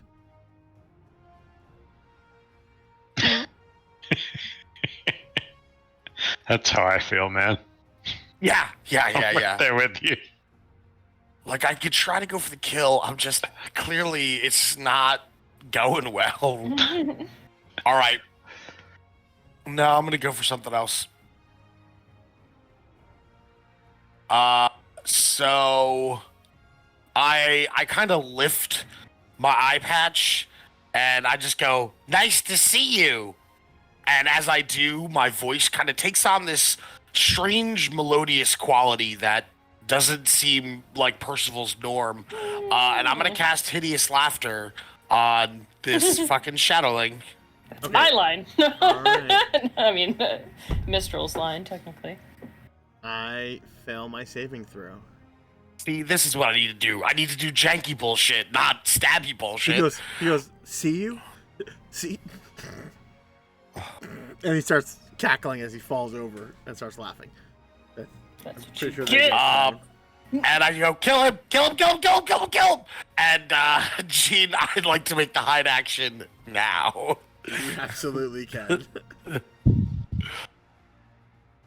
All right. 16 to try to hide. Yeah, you disappear. At least this guy's laughing hysterically. It is your turn, Mistral. Okay, I will cast Levitate upon myself, and I will begin levitating as high as I possibly can go. Actually, I would say probably about 20 feet up if it's possible. So you start raising up, and you see like a reflection of your head going down, and as you touch it, you just pass right through. And you look down, and you pass through an illusion, and you see above you a big top. You know, it's 30 feet to the cone. You could probably safely get to about 20 in this area because you're in the center, unless you want to go all the way up. So you can. No, I want to be just out of range, but I also want to be able to cast. Okay. So 20 feet up, and that's all I can do. Cool. All right, this guy just starts laughing because I think. Do I get a save at the end of my round, Fred? No, it's only here. You get at the end of its turn. Sorry, it's each time it takes damage and end of turn. Yes. He goes. That wasn't funny at all. But he's still, I think, prone on the ground. He makes a save. He's still, But he is currently prone. And then you guys hear as Ruben just actually rolls out. He just starts running. And you hear, as he starts like smashing into mirrors trying to get out of here. All right. She still doesn't love you. So this shadow is still here, and he is going to roll a d4. But I get a 2. That's low. So Sam, guy's coming after you. But what could go wrong? Does AC 16 hit you? It does not. Okay. So again, Nice. you're like, oh, I feel so weak as your strength has been drained. Like you're barely standing with your armor's weight Oh no. from before. But it misses you as you hold steady. All right. Okay. It is your turn. Yeah, so the shadow is forgive me for not knowing this off the top of my head. The shadow is immune to necrotic. The other one I don't know. You don't. Or resistant to necrotic. He's just a fae. He does not look undead or like.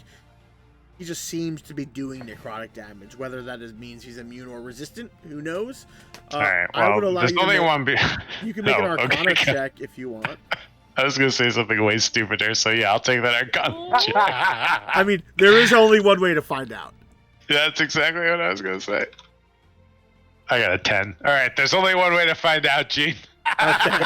For the tackle, the inflict wounds tackle Oh. on the guy that's not the shadow. Okay.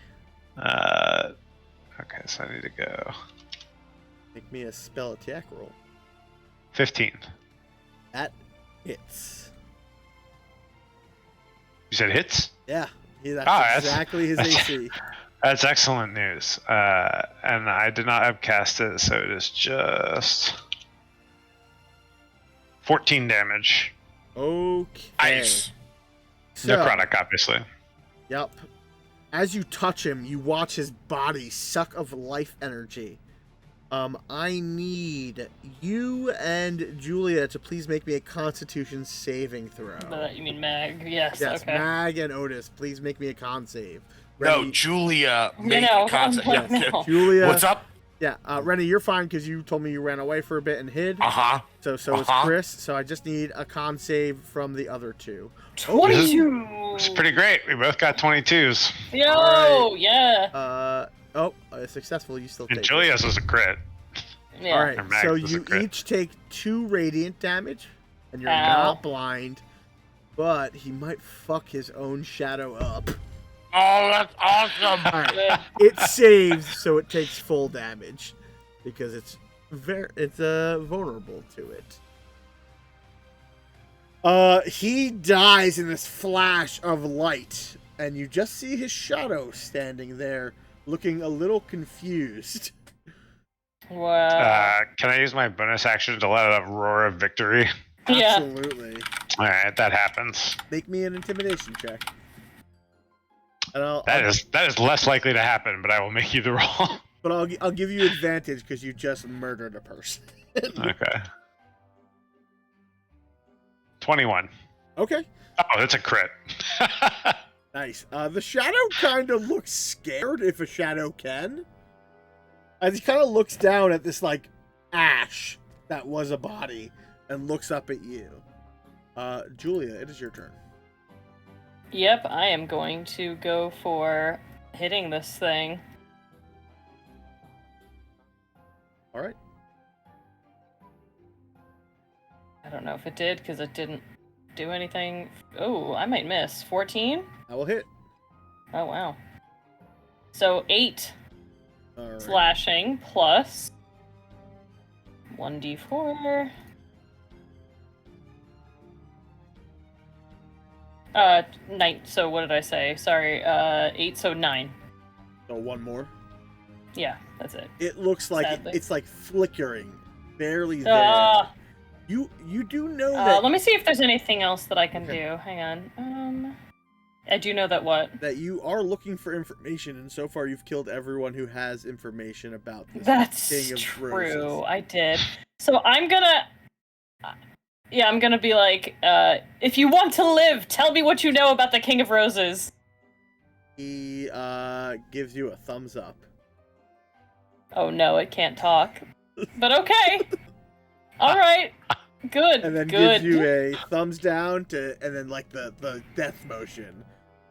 And then does the talky hands and then a No thumbs death. up. Okay. Yep, got it. You're willing to talk. Okay, good. Good. This is good. We've improved significantly. And unless you guys want to, well, I'll keep going through the end of the round. We'll see what happens. Mr. Papadopoulos. If the Darkling dies and the shadow seems to be communicating, He's trying. I'm gonna stay hidden, man. I'm Okay. not. Does I anyone will have position- a pen? I would like to position myself closer to the shadow in case it gets squirrely. I can strike at it. Okay. Great. And then lastly in the round is our friend Mistral. All right.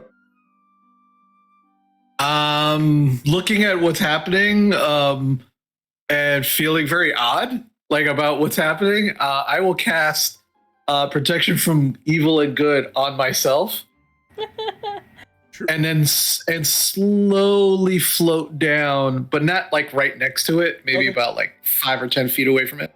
Sure. And we will end initiative. As unless Nice. Yeah. And this creature's like, Okay. All right. That's fine. Thank you, sir, I say to the Dragonborn for assisting us. You can feel free to go about your way now. I appreciate all your help, but thank you. We have some questions for this. What have you done with the children? I have questions as well. Oh, okay. I thought that guy was an illusion. That's exciting. Did he eat the children? Oh, the shadow? Are we asking the shadow? Shadow, did No, you eat no. the children? No. The large. Remember, we were following the tracks. Right. The clawed footprints seem to be dragging the children away. Did you eat the children? I say to the Dragonborn. Flesh folk. I have not eaten your kin. Oh, That's, Thank you. That's good. That's That's a step good. in the right direction. all right. I So like that. I turned back to the shadow thing. I'm like, what happened to the children? If you can explain. he gestures to the mirror. And Okay. then gestures walking. And then gestures walking on the other side. All right. Went through the mirror. Through the mirror. Is that the portal to the Feywild? Is that what that is? Okay. Yes. Great. Is the King of Roses using that to get around? His people? What do you mean you don't know?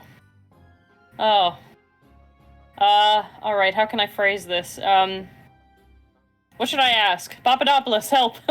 What? Papadopoulos, where are you? My blood! Yeah. Okay. And he kind of like not just gestures to one mirror, he gestures to another mirror and goes. Gestures The to whole another thing? Mirror, gestures to the broken mirror that was on the floor. Are these all doorways to different spots in the Feywild? No. No. It's all just part of one portal. Are some of them containment? Okay, talking. Talking? At the mirror. Oh, they're like communications. Talking. Man, wait. Stop your miming. Can you draw in the dirt? Yeah, draw in the dirt. Can you write? Thrust into the mirror, the creature uttered a phrase. Oh, so it needs to have words spoken in order to be activated. Can you That write the seems to be phrase? the likeliest outcome. The shadow goes to draw on the dirt, and you watch its finger go through the floor. Oh. We saved the... I'm like, we saved the worst one. I'm sorry, no offense. It's just, like, as in for talking, too. Do you have any other way of communicating? If we... I cast Detect Thoughts. Ooh. Nice. Okay. So you begin reading its surface thoughts, and it goes, "Oh God, these people are stupid. I don't know what I'm gonna do now that my body's gone. This is gonna be weird. My life is strange." Oh wait, they were asking me questions. Do you know who I am? Yeah. He thinks we're stupid, and he's very weirded out that he doesn't have a body anymore. Oh, okay. Can you read his mind? I can now. Oh. His eyes, okay, good. Like the shadows pulse. So Right. ask your questions. I will see if I can glean what he's trying to say. Listen, better to be stupid than dead, so just saying. He goes, "Yep, I don't want to die." He doesn't Okay. want to die. Okay. What's the phrase to get into the mirror? He begins speaking a strange syllable in his mind. Chris, make me. What language do you speak? I speak Common and Primordial. Okay, make me an Arcana check.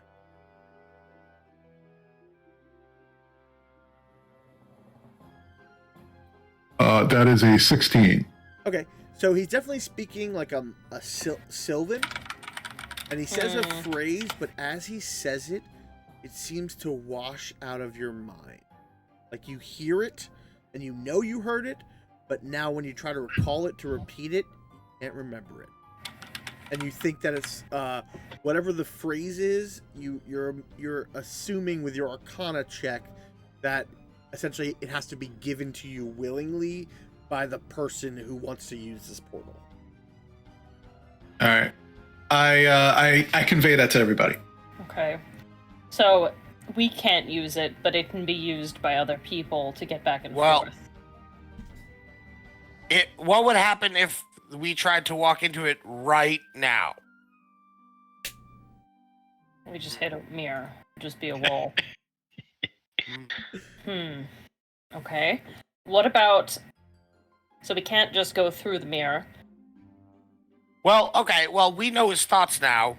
What is the King of Roses? What's he doing here? What's he up He to? may be suggesting that he can allow us to pass through the mirror's threshold. Oh. Yeah?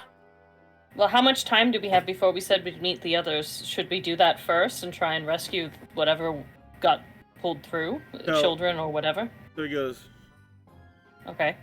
and he goes,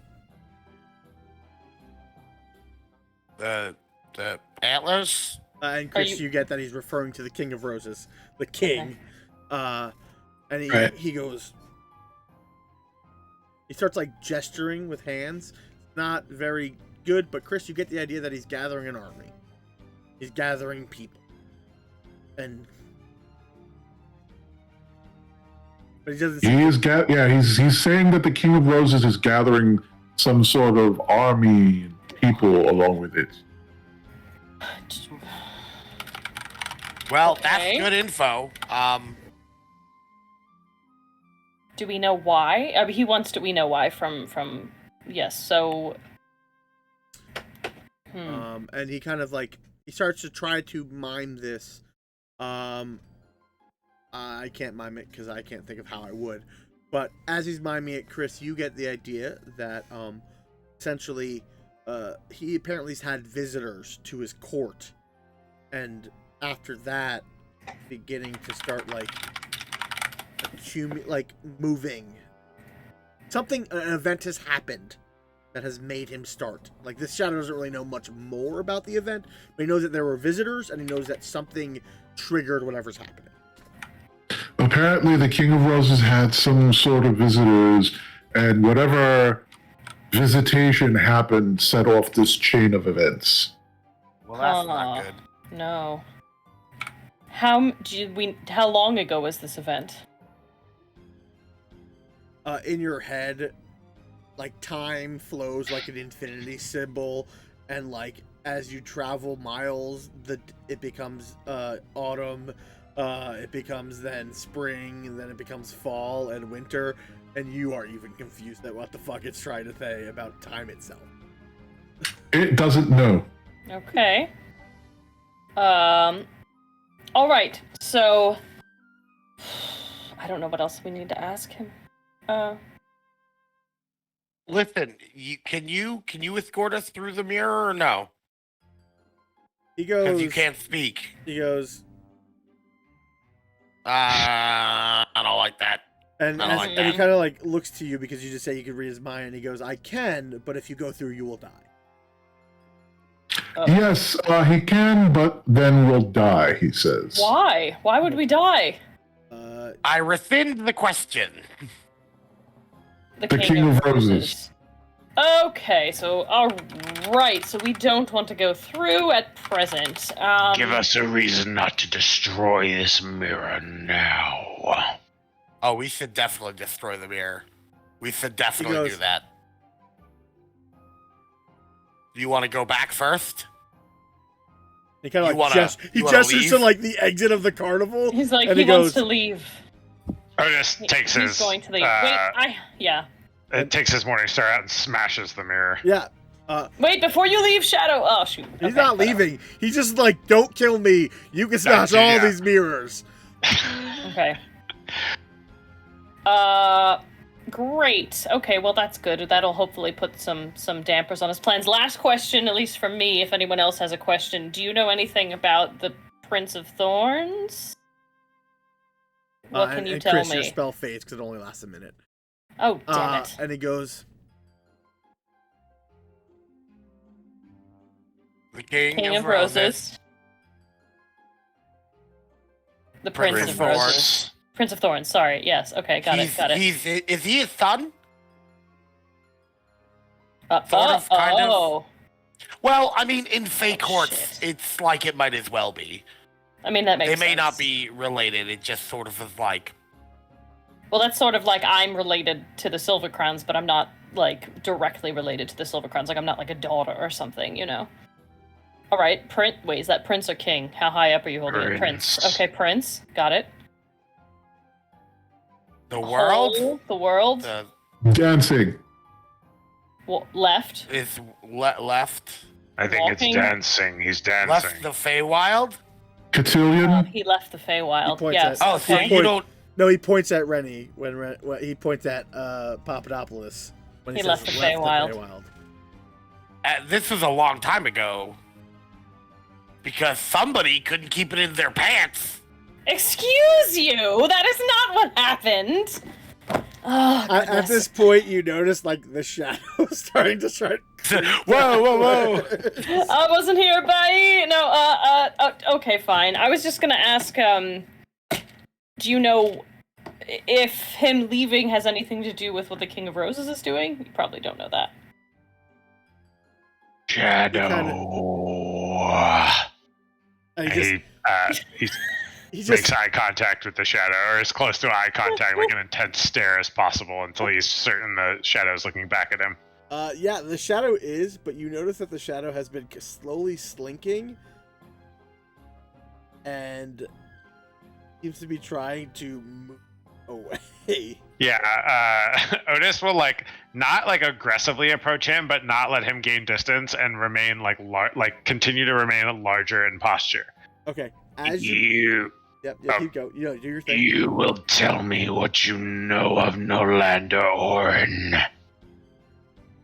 He just kind of looks at you, and because you've become so big, he just jumps into your shadow, and you don't see him anymore. I will cast dancing lights into the shadow to see if I could actually dissipate the shadow. Okay. Well, I will say you're in a mirror room. As you cast dancing lights, the lights begin going everywhere, creating a lot of different shadows.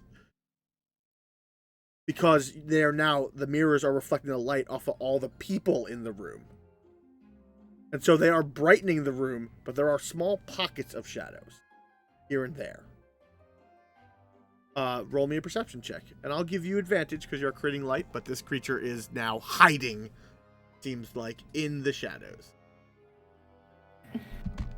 Or at least trying to. That was the team. That is a 14. Why did I... Oh, God. No, you're good. I was like, why did I put that encounter away? I mean, is it really worth, pursuing that guy? I think we got what we wanted. I guess. Oh, sorry, Dragon Man. I don't think you did, but we did. Who cares about this guy? I seek Nolander Orin. Who is that? There's just pockets of shadows, and you do not see him. All right, I will dissipate the lights. Well, let's start this off correctly. Illusionist. Norm? Oh. Wizard Norm? I don't know. There's all kinds of... Yes, Nolander Orin. Okay. You're looking for him too. We're also looking for him, but I forgot to ask about that. Oh, I'm sorry. I'm looking for him too. I look at Mistral with Not you. Oh no, I knew we wouldn't die. It's not our time yet. You haven't lost your ear yet. We got so close. How do you eat? I don't like this oracle crap you wouldn't die. You just break all your legs and your arms. This sucks. I kind of want my fortune told. Wait, no, I don't. You want to get stabbed 47 times by a quickling? It's not fun. Sorry. Okay. Gene, who appears to be bleeding the most? I will say straight up. Yeah. I think I feel like Mr. Papadopoulos is probably the most injured, but I'm unsure. I feel strongly. I am real fucking hurt. Otis steps up to Mr. Papadopoulos. What is the size of Mr. Papadopoulos? Mr. Papadopoulos is small. I'm only 4 feet because of my ears. Yeah, so we're towered over by quite a large dragon man. Hi. Hello. Please Do not resist. And he sort of squeezes you on the outside of your shoulders and lifts you up into the air in front of him. He goes slack. And then I cast Cure Wounds. That's so good. Heal 11 points. Thank you. And then he places the small man down, and then he turns to the other wounded man and walks up to him.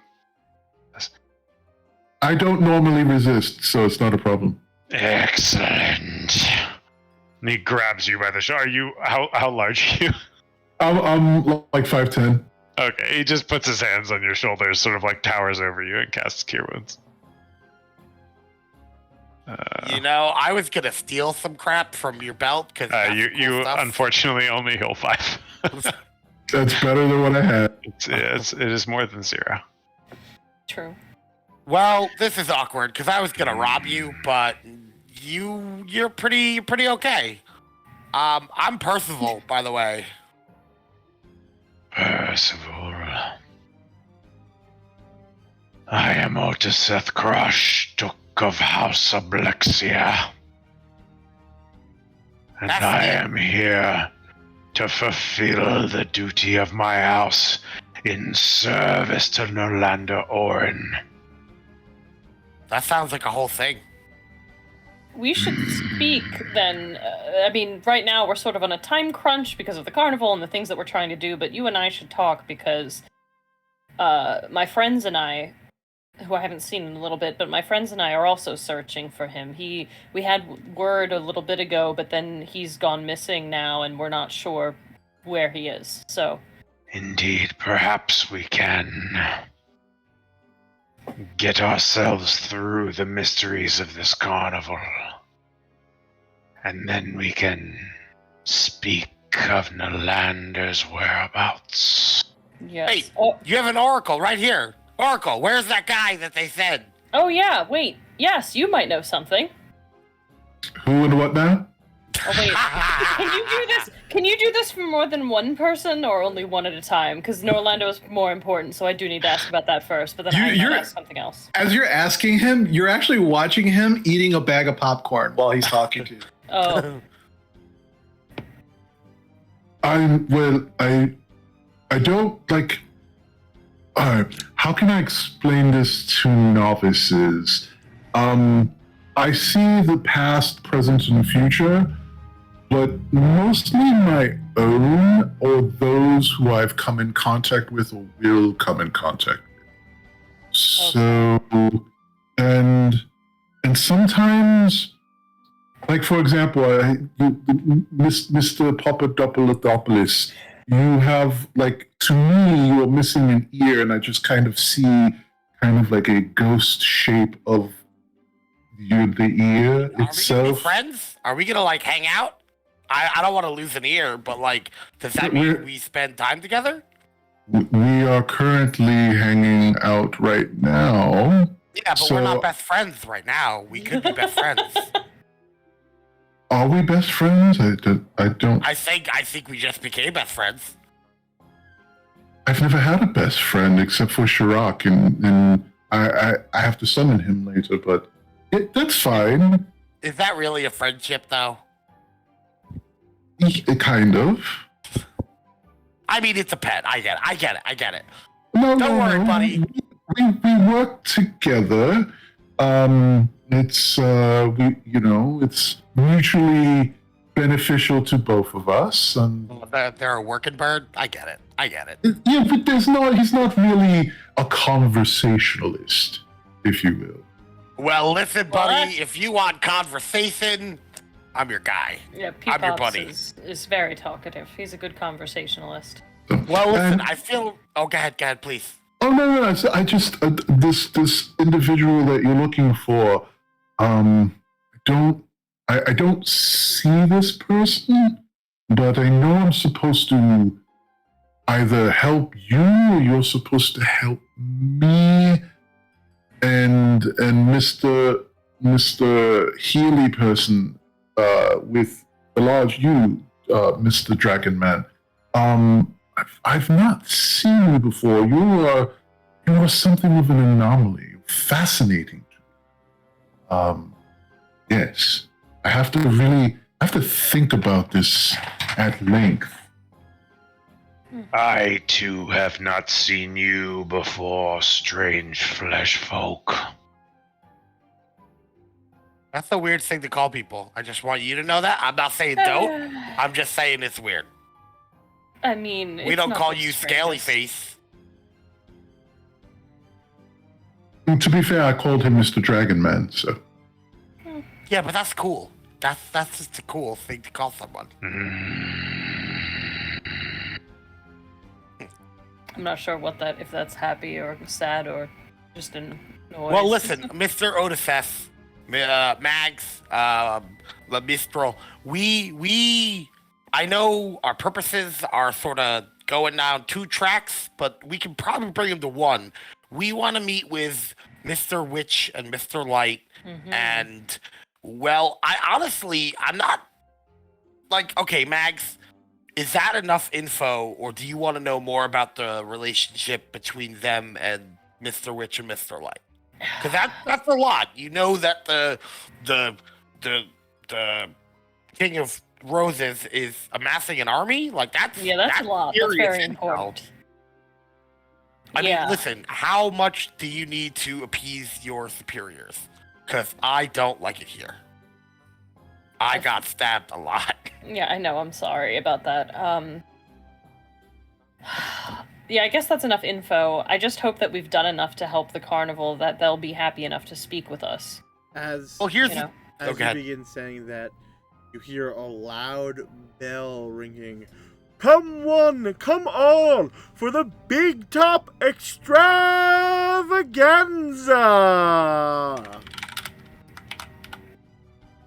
Oh, it's already time for the show. I still have a few more minutes before my break is over. Yeah, let's go watch the show. I mean, and listen, if Otisef, if you're okay with hanging out with us, once we're done with our thing, you guys can talk about this weird gnome person. Indeed. To the large tent we shall trek. And I'm gonna This guy seems like an art lover. I bet he's an art lover. and then I begin to walk out. And I'm gonna say, with that, why don't we take our break and let's try to come back around 9:55. Yay! Yeah. Sounds good. See you guys soon. Bye, Later. bye, bye.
There we go. And the mics are on. We're doing it live.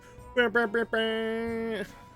Mics are yay. hot. It's not like this much of my face anymore. Yeah. I fixed it. I'm an adult. Thank you. I can do things.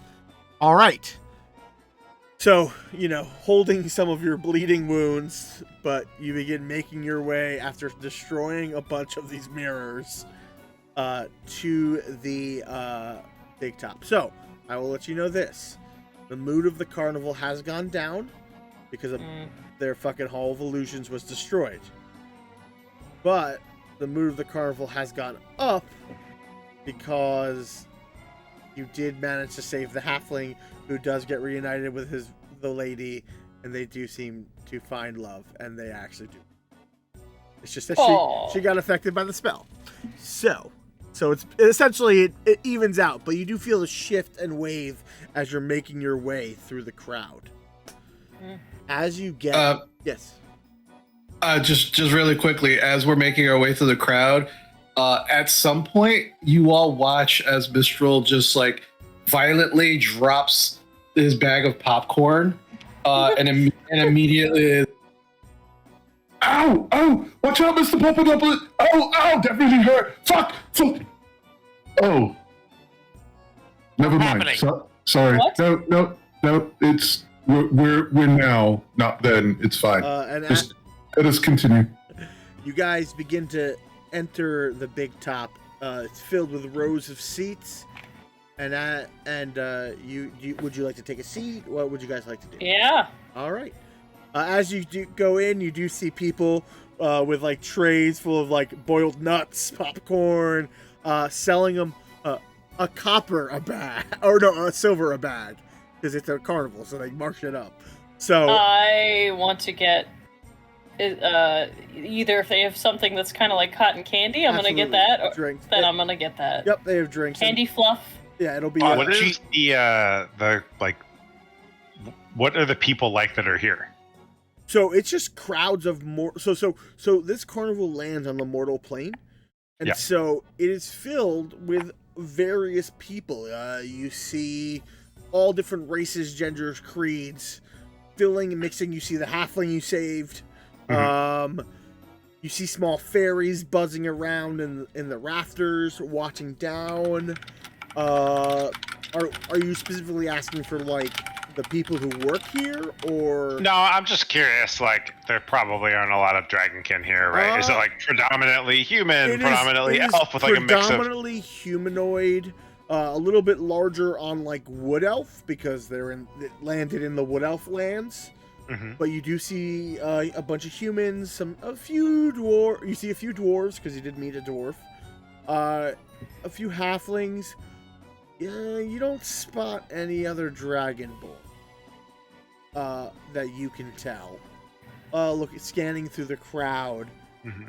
But yeah, it's mostly a mix of fleshy humanoids. There are some like fey-ish like mortals, so like there might be another Harangon, an Owlkin, a Satyr. There's a centaur that works here. But again, yeah, nothing too elaborate besides the general. There are some people that look similar to Mistral, but of like different colored skin. Like there's an orange-skinned woman with like tattoos, and her hair kind of flows like fire.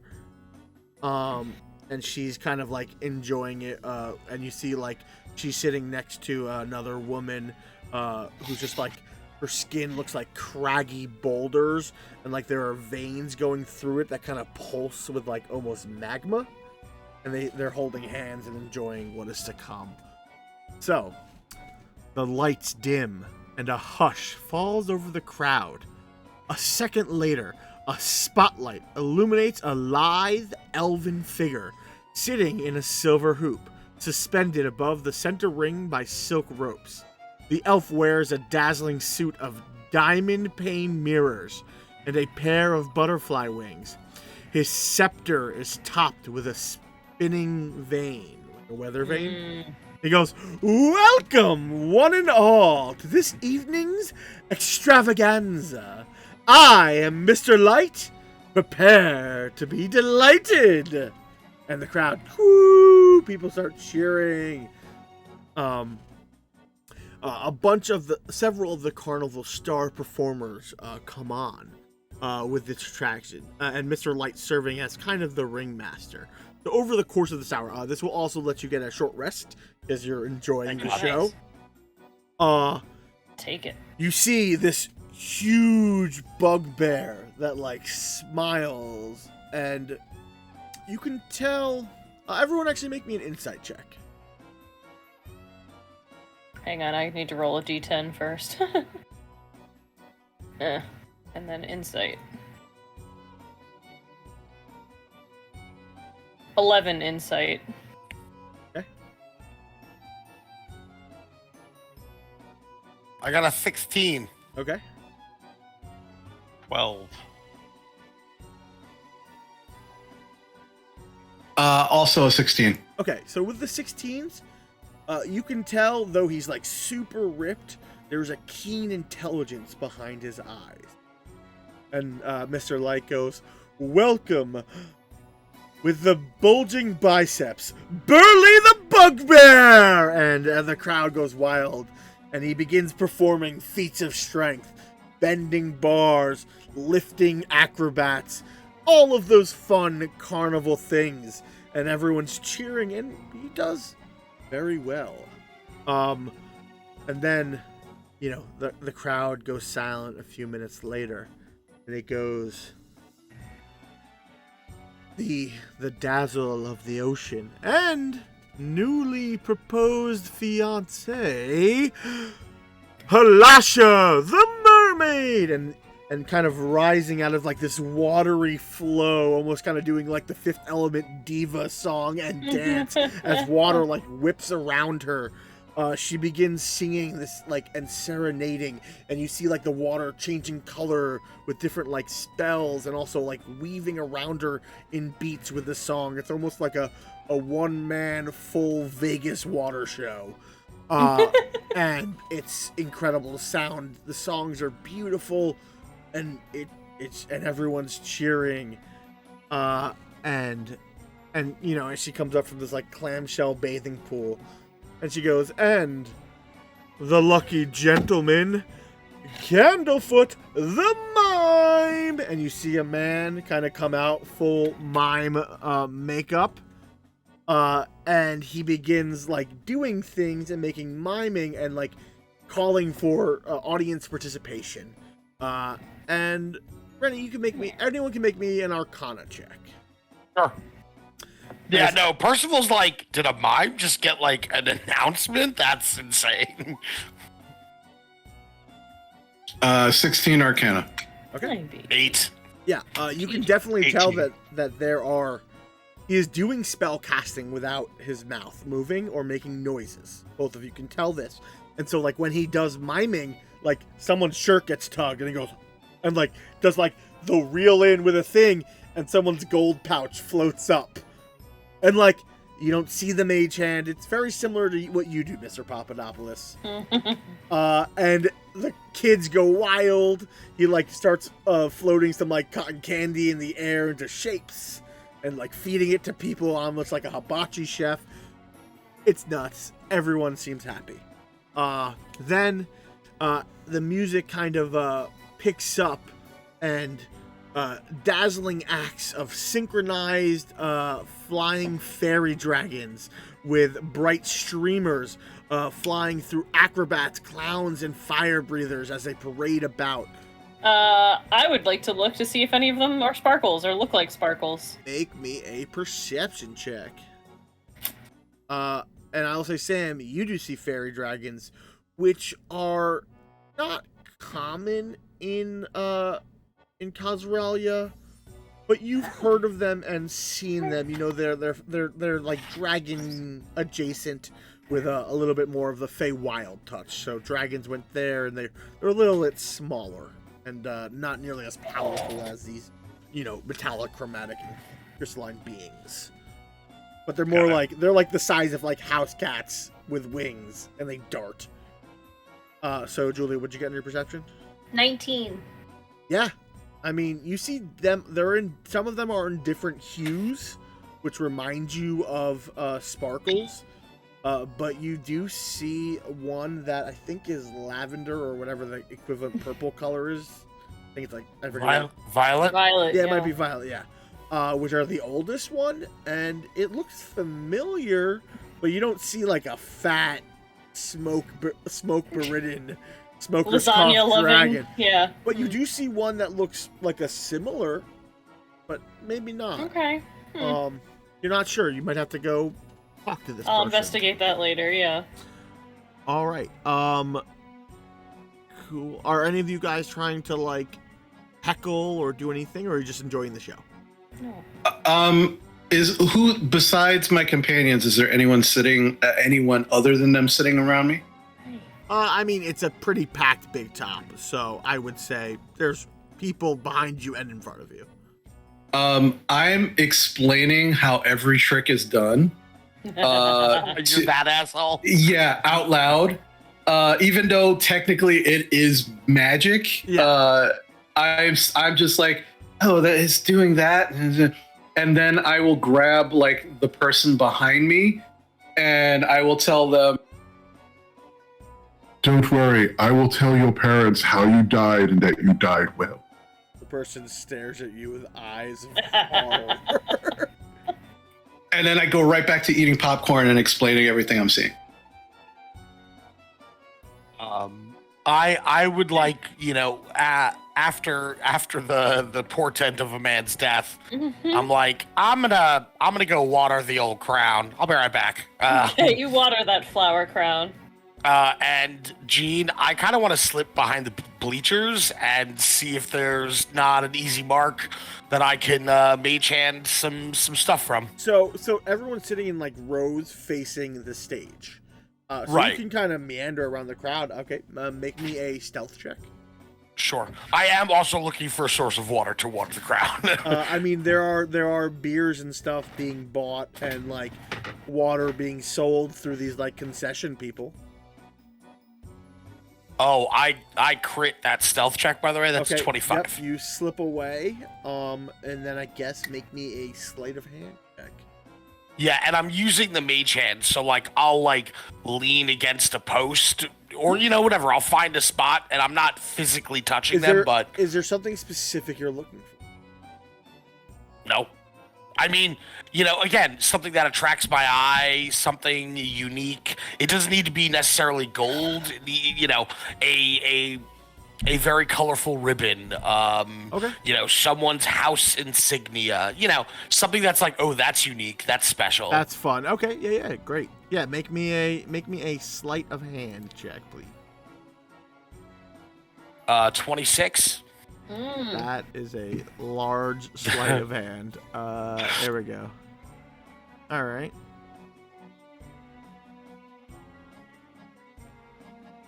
That didn't work. All right. Roll me 3 D100s. Got it, boss. Okay. Oh, trinket. 81, 34, and 70. All right. So 81. So you kind of move your way through the crowd, and you see a little kid. He has a little pouch tucked aside. And he goes, "Yeah, I won the cork shooting game. It was super great."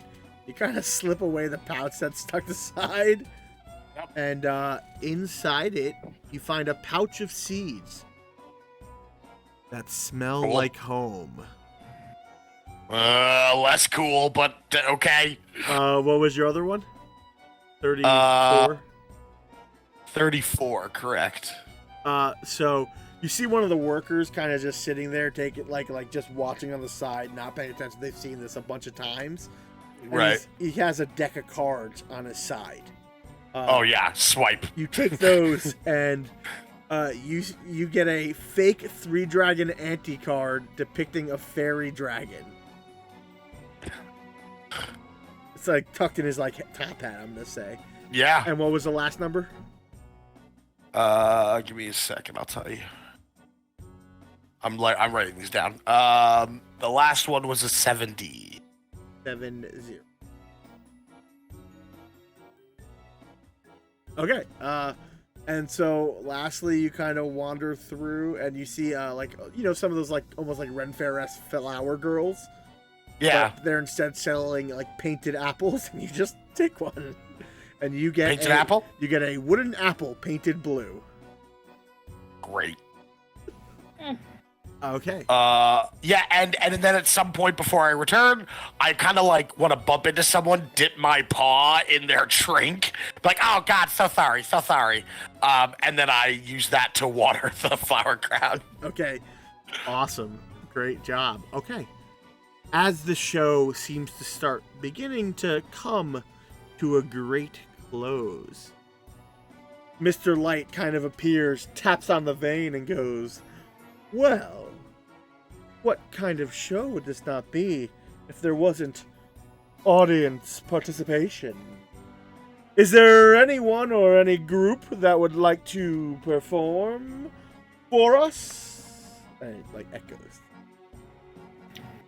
For a group that would like to perform for us. Any Ooh. talent would do. Just put on a show. Hang on. What talents does Mag have? I mean, she paints, but that's not...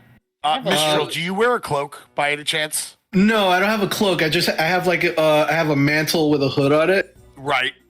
But as he's saying this, you watch as Mistral casts levitate on himself, begins to float upwards, and then I will cast dancing lights and just put them on myself in a humanoid form, so it looks like a glowing humanoid figure is just rising from the group.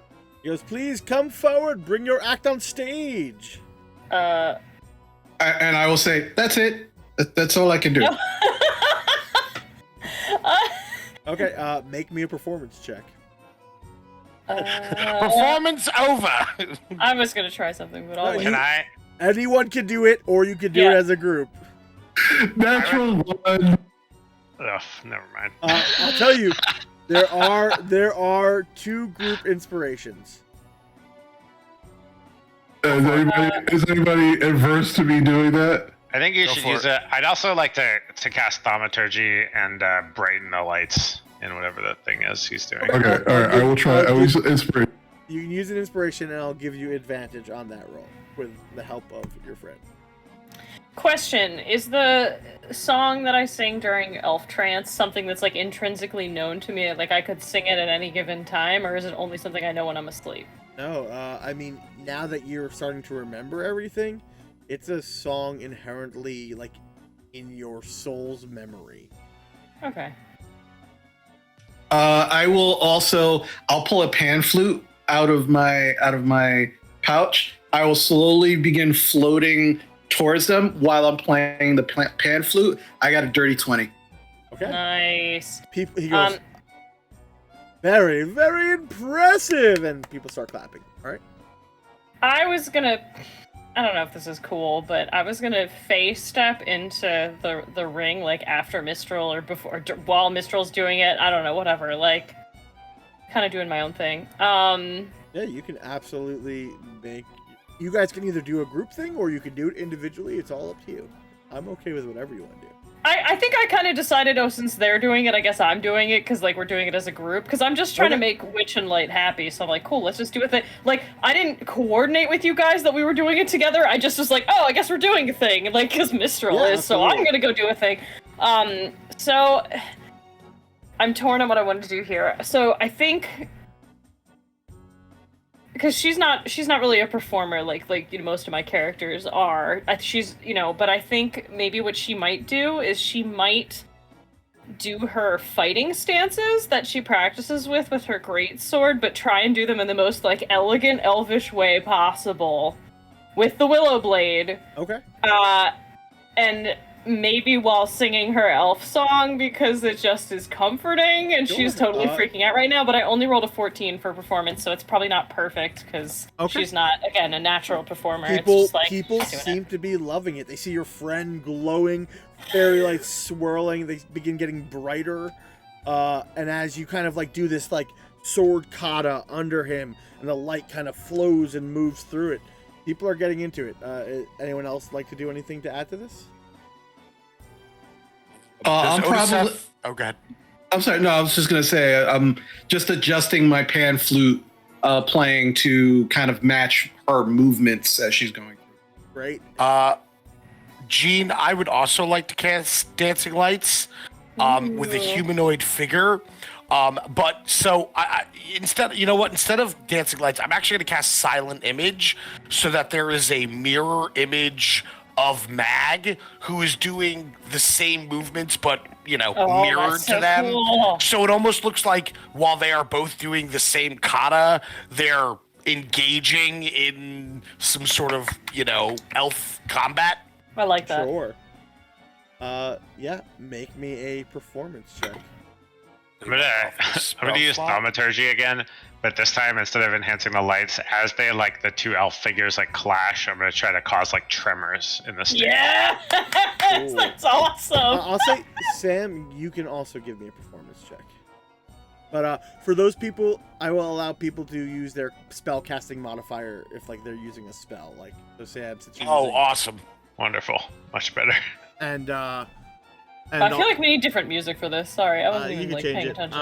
And I think you have 2 group inspirations left if you guys want to use. I got a 7. That's dumb. Use an inspiration. Yeah, use it. How's the inspiration work? Just Reroll. roll again.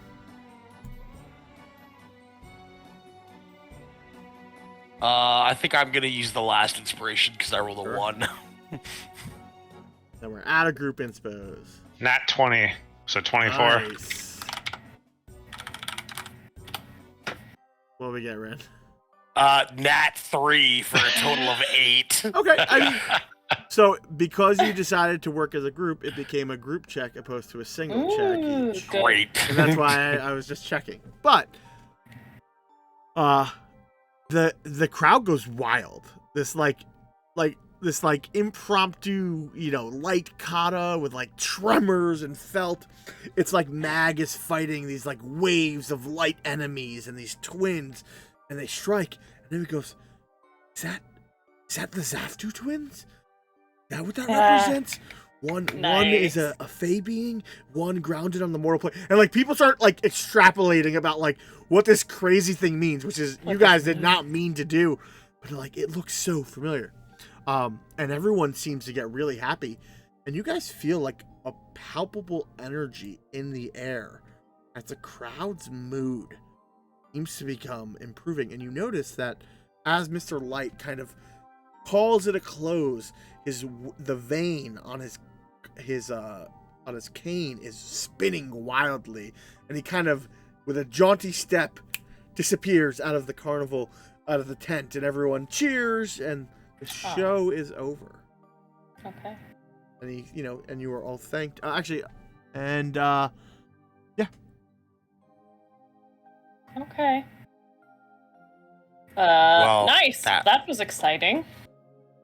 Yeah, I maybe wasn't we expecting should have talked about it, but it Yeah. was good. It was good.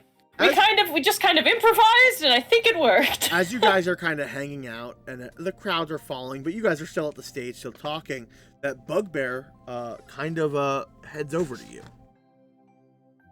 Burly the Bugbear. He goes, "Hey, that was really impressive. Mr. Witch and Mr. Light are really excited about what you did. They'd like to see you if you wouldn't mind coming back with me." Yes, absolutely. May I bring my friends that helped us? Oh no, all of you. They good. They I was saw hoping you what meant all of us. did, Good. and they were super impressed, and they said they really wanted to meet you. Okay. Listen, go. handsome, don't sell yourself short. You were pretty good out there too. Well, I don't know, but I'm more of thinking about the big ideas and the big picture. They use me mostly for my muscle. It's not as exciting, but it's good what it is. Listen, I know someone with a good head on their shoulders when I see it. Maybe we'll talk. Yeah. And to describe him, this Bugbear is wearing dungarees. He has fairy wings and a helmet made from a jack-o'-lantern. I love him. I love that I already. love him. Yeah, he's my new favorite person. You will go on to do great things, my friend, and then you will die. So Have no worries. I think that's kind of how most people hopefully live. Hey, have you seen Everyone my brother? eventually dies. Who's your brother? Early? Never mind. And You guys are are named the Hurley. largest of the flesh folk that I have witnessed recently. oh, well, thank you. You're the largest of the scaled folk. Well, yeah, you're the largest of the scaled folk I've seen in a bit. But we see all kinds of folks. But it's rare on this world to see people like you. Anyway, come on, let's go.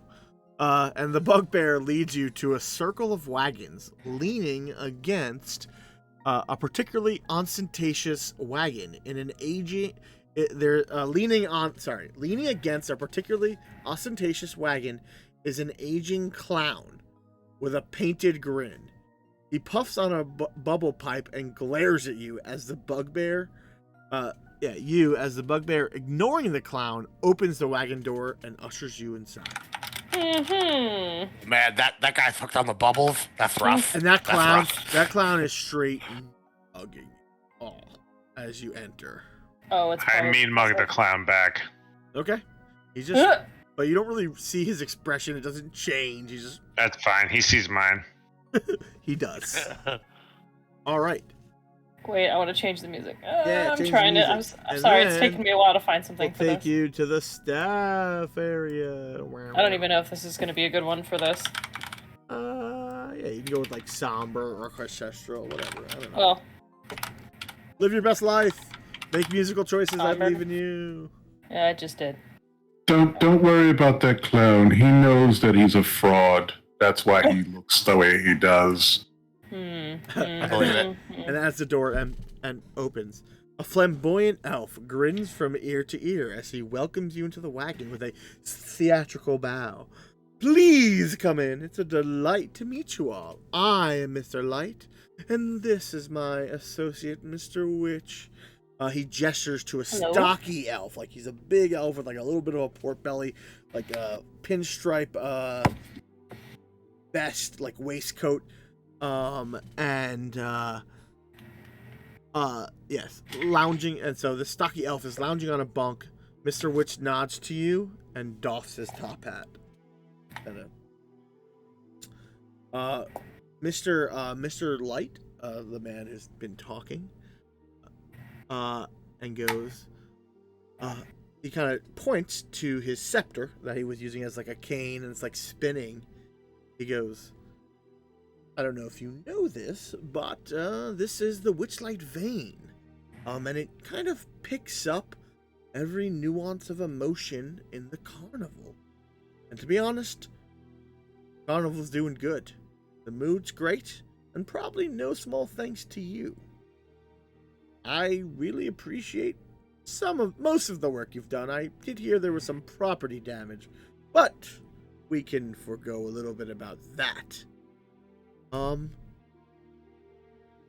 thank you for coming. What brings you to the carnival? Well, I wanted to see the carnival for myself. I've heard quite a lot about it, and it is quite something. I'm sure that's not your only reason. And you just, Mr. Witch is...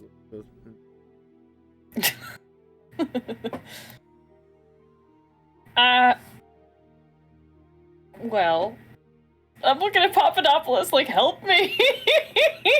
And he's not helping me, so I'm just like... I mean, Papadopoulos honestly is looking at you like this is your moment, but if you kind of like glance back, he adjusts his eye patch to the other eye. I am Mr. Papadopoulos. You might have heard of me. It is a pleasure to meet you, Mr. Witch, Mr. Light. Gene, I purposely get their names wrong. Like, whichever one is Light, I call Witch. Mr. Witch goes, I know of you. That doesn't surprise me. Ooh. I'm going to add this to you, Rennie. These two are Shadowkai elves. Native to the Shadowfell. Now that you're Cool. up close. Cool. Right. Oh, I'm writing that down. I mean, I know. Mr. Papadopoulos does his best to keep his cool once, like, this sort of dawns on him. Sorry, just to interrupt one more. Mr. Witch, Yeah. noticed, kind of reaches into his waistcoat, opens a fancy pocket watch, looks at it, and clicks. This whole thing you have here, this carnival, is quite wonderful, truly. I have to say the Hall of Illusions, great. I gotta say, you're giving mimes a chance. That's impressive. I've never heard of anyone doing that, but there are, as good as the mood is for all the people, there are some rumors on the other side, if you know what I mean. Mr. Witch goes. And Mr. Light goes, well, I mean, the rumors about it is a carnival. You know what they. Well, I mean, you get enough people together, there's going to be rumors about anything, I suppose, but these rumors are not the rosiest of rumors, if you catch my drift.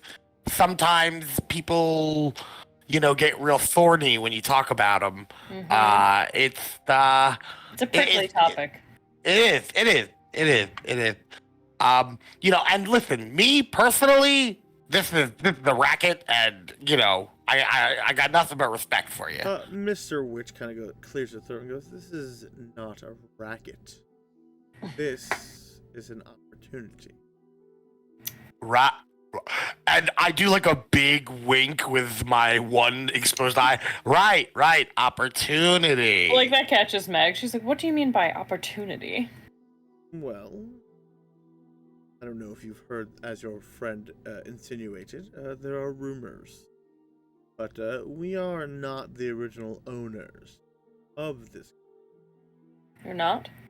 No, we did a trade. We traded carnivals. Okay. Yeah. Wait, there's You are another very carnival? strange. Yes. Well, we are not from around here, and where we did own a carnival, Mr. Light and I, and it was in a dreadful place. And we met, we crossed paths with this carnival, and we made an honest and fair bargain and traded carnivals. Until our paths meet again, we are owners of this carnival and they are owners of ours. But that is not important, Mr. Light kind of like flops into this dark conversation. But no, it's all good. Your Is it carnival is strange. Yeah. But I find its distinct mysteries intriguing. And that's That's good. true. That's good. That's what we're looking for. We'd like that kind of feedback. I seek knowledge of the past that cannot be easily uncovered. Well, I mean, there are a lot of secrets that go throughout a carnival. There's wishing wells and whispers that can be overheard. Depends what you're looking for. Maybe we can help. DM, Yes. I would like to cast Detect Thoughts. Oh.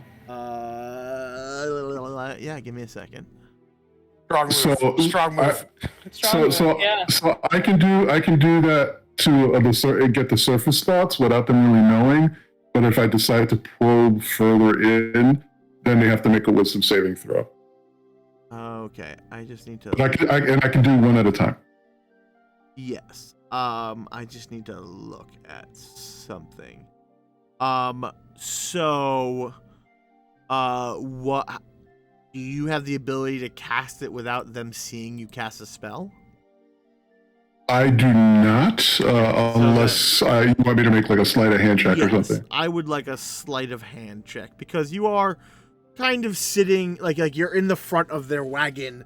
There's this weird clown and Burley are outside. Like you are in a room full of people. So yes, please do that. They're not actively looking, so I'll use their passive perceptions. Okay. That's not great. It's a 10. Okay. Mr. Light and Mr. Witch just like eye you and go, we wouldn't want violence. Please don't finish casting that spell. And you hear just the slight creaking of a murderous, mean mugging clown like right behind your back. Oh no. Thaco, you can back off. Okay, buddy. That's The worst. terrible. The worst. Wait. Did you say his name is Thaco? His name is Thaco the Clown. Okay. All right. And it is Terrible. spelled Thaco. I needed a reason to be able to use his name. Now I got it. Got it. Okay. But you definitely feel the breath behind your neck of this man. Hey, listen. No violence is necessary. You're just looking for information. That's all. Yes. So do you finish the casting the spell when he kind of stops you as you're like mid? No, I stop. You know, listen. We have no reason to lie, Mr. Witt. You've come here. We're here to answer questions. Let's keep these things civil. We don't need magic. Your friend was simply asking for old knowledge. We may have it. It depends what you are asking.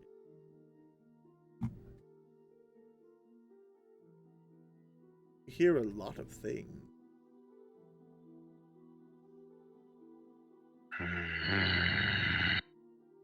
I look at Mag like, Why don't you ask about your gnome friend?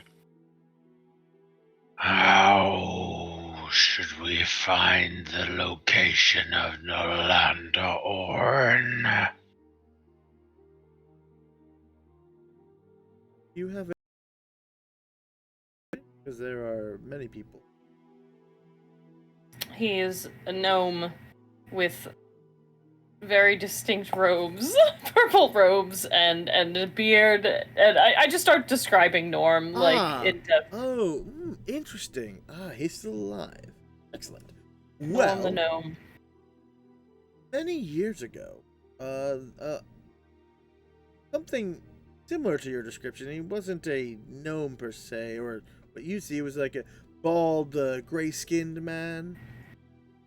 And you recall that is what Norm looks like in his true form because he's a right.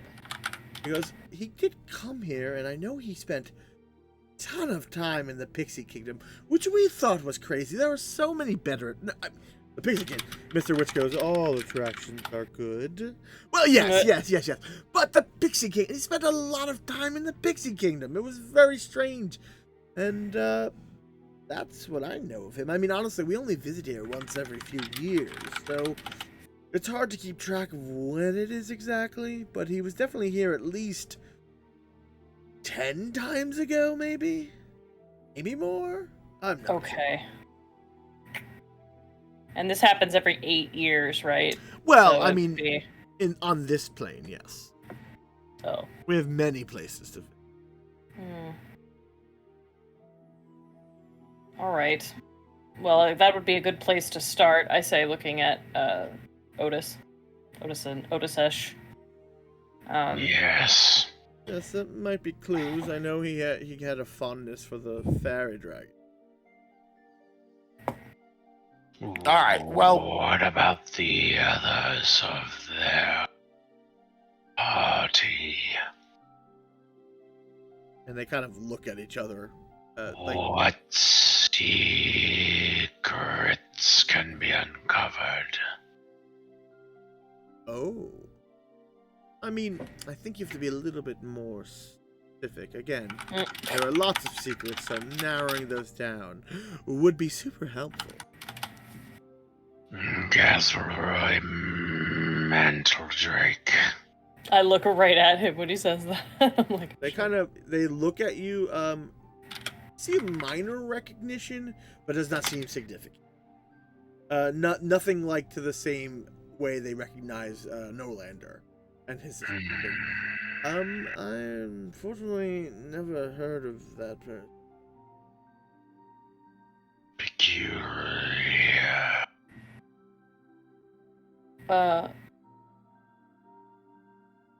can you speak at all to this situation that doesn't have anything to do with flowers? I look over at Mr. Light he pops and shrugs. Mr. Light also shrugs, but Mr. Witch goes, "Oh, are you asking about one of the rulers of the Feywild?" Yes. So, well, it seems, yeah. It seems like Or this. this part of this carnival's power is derived from the ruler of that realm. Okay. And as long as the carnival is happy, we don't need to borrow any power or use anything from its influence. This was a pact signed long ago about how this carnival works and travels. Did you know that the King of Roses had a portal to his realm in your cart in the middle of your carnival? I point to him when he says it. Yeah. Mr. Witch kind of goes quiet, and Mr. Light goes, yes. There's nothing And we you could couldn't do anything about that? So, yes and no. I mean, they were stealing patrons and like leading them away. Like that doesn't seem like it'll be good for you. Yeah. We told them, we made sure they could only operate with people who violated the terms of the carnival or did not pay for tickets, or if some sort of item of theirs was missing and in the Fey realm of this person, they were allowed to essentially take recompense. But they were not allowed to generally go after paying customers. I still don't like it, but I understand the concept. It's a Fey rule. I mean, it's pretty standard Fey contracts. Yeah.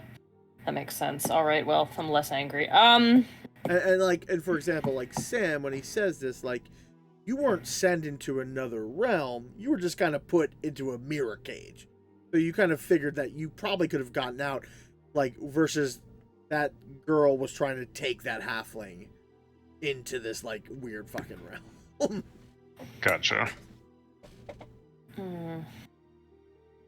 But apparently, mirrors have been destroyed, so. Yes. So I've heard strange how those things happen.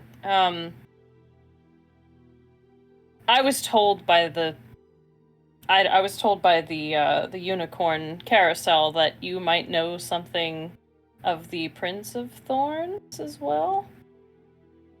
I hear that Fey Lords who have snuck out of their homes will often, once their father finds out and bars up their windows and all that, will find another way to sneak out and be more clever about it. So if you are looking for this Prince of Thorns, know that this is not his first time escaping. Oh. But as we know, forces are at work on the other side that are beyond our control, but we mitigate as best we can. And you have no idea where these Fey Lords might be currently in the mortal realm? Somewhere? I mean... Okay. I mean, everyone's somewhere.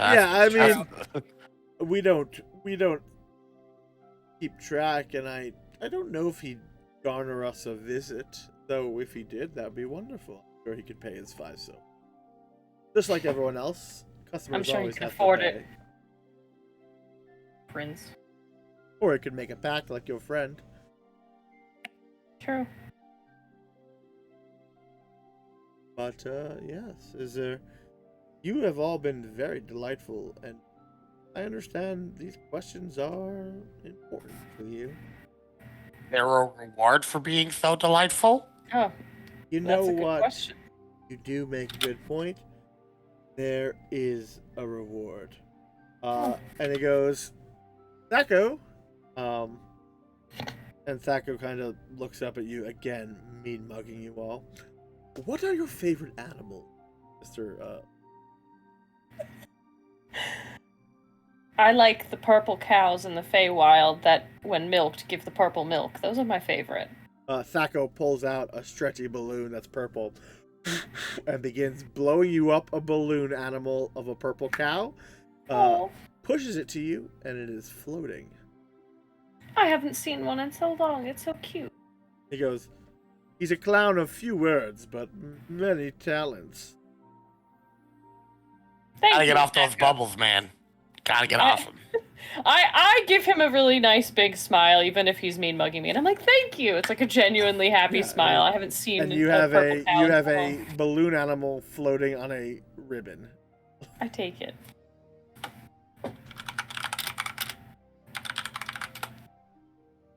He looks. Do you know what a flumph is? I love flumps. And Mr. Light goes, of course we do. I go. And he blows up a balloon. And you're like, oh, it's just a balloon, but it floats towards you. That's exactly how I remember them. I mean, we used to use them as like balls when we were kids. You might honestly, if you thanks. look around, I'm sure there are some flying around. Oh. I look at Thaco, and I go, Beholder. He kind of goes, and then he begins twisting a balloon, and you hear, and you see a fucking beholder with eye stalks perfectly, ties a ribbon to it, and hands it to you. I take it. And it floats. That's creepy. And he looks to you, Odathesh.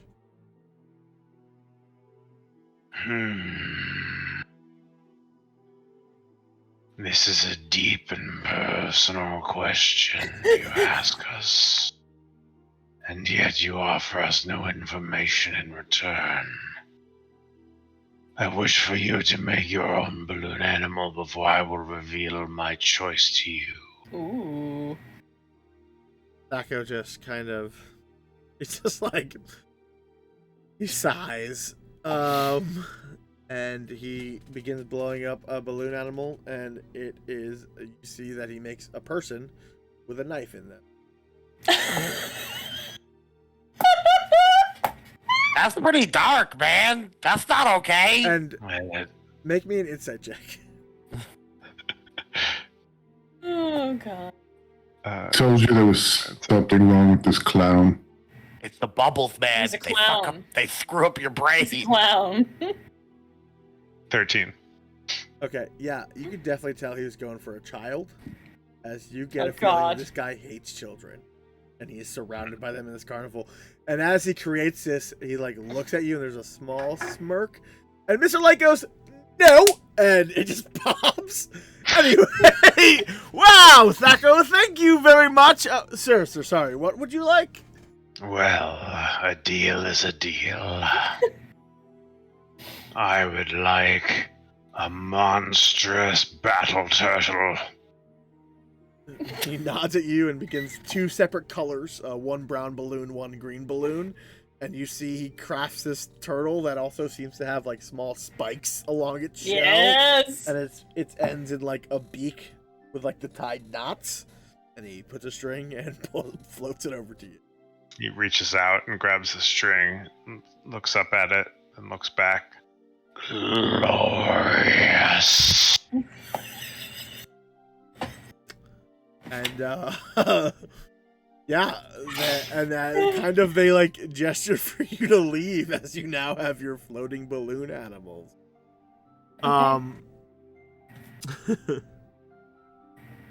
As we leave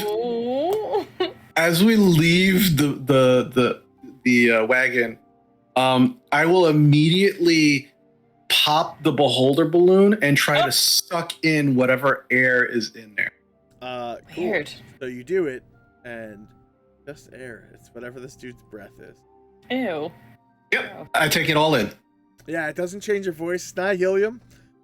Guy just makes magic floating balloons. He has a talent, and apparently it's that. Air genasi habits. I don't And understand. before you leave, Mr. Light just goes, I don't know what your plans are for the rest of the day, but I would suggest stay for the great crowning of the Witchlight Monarch.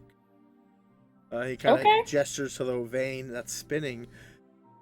Every carnival, someone gets crowned. And Mr. Witch checks his watch. What does the monarch of the Witchlight Carnival get? Oh, yes, that's a good they question. become the monarch of the Witchlight Carnival. There's like ceremony and pomp, and they get some minor effects that they can use. I guess it's just a fun little thing we like to do. Okay. But think of it as like yes. But they do become the monarch, and that's a pretty exciting thing. Mag looks very thoughtful. Well, thank you. Yeah, that sounds terrifying, but okay, bye. I kind of like it, as I mutter as I go out. All right, Pixie Kingdom, but also this wishing well that they talked about. We should look for that wishing well for you, Otisesh, so if we get your ancient answers or whatever. You kind of get the idea that, like, when they said wishing well, like, there's probably a wishing well here that somehow they hear what people wish for. Yeah, that's what I'm saying. Okay, is that what you're looking for? Yeah. I was just gonna say, listen, Otisesh, I want to help you out, bud. I guess. I mean, you saved my butt and you healed my wounds, and you know that's worth a few hours of my time. But Mags, not to say that you're not great, because you're great and all, but like we're good, right? Like I helped you. Yes, you are, as far as I'm concerned, free of this obligation if you wish to leave. But I would hope you'd stick around just to stick around the carnival. Well, I'm gonna stay until the carnival ends. Obviously, I don't want to go back to the Feywild. That's where they're going. You know what I'm saying? You know what I mean? Yeah. So yeah, I just when you have to do it, it's better to want to do it than to have to. Do you get it? You know what I mean? Yes, Percival Papadopoulos, I free you of your obligations to this project, whatever. You're free after that. And like literally, Papadopoulos takes like a big swelling breath, like for the first time he can breathe sort of freely. I feel so much better. Now you can just relax. That's nice. Oathbreaker! I didn't do nothing. No, I'm sorry that I saw something else. It's fine. Oh, okay. Okay. Who is he yelling that at? Somebody? Oh, no. I yelled at Papadopoulos. Oh, okay. Should I be concerned about that? I say to I mean, I am. Okay. Oh, that's scary. Wow. All right, my heart's beating. Wow. All right, let's. Oh, jeez. Yeah, let's go see some pixies. Mm-hmm. All right. And let's keep an eye out for that well as we go, in case that's real. So I'm gonna fast forward a little bit. Sure.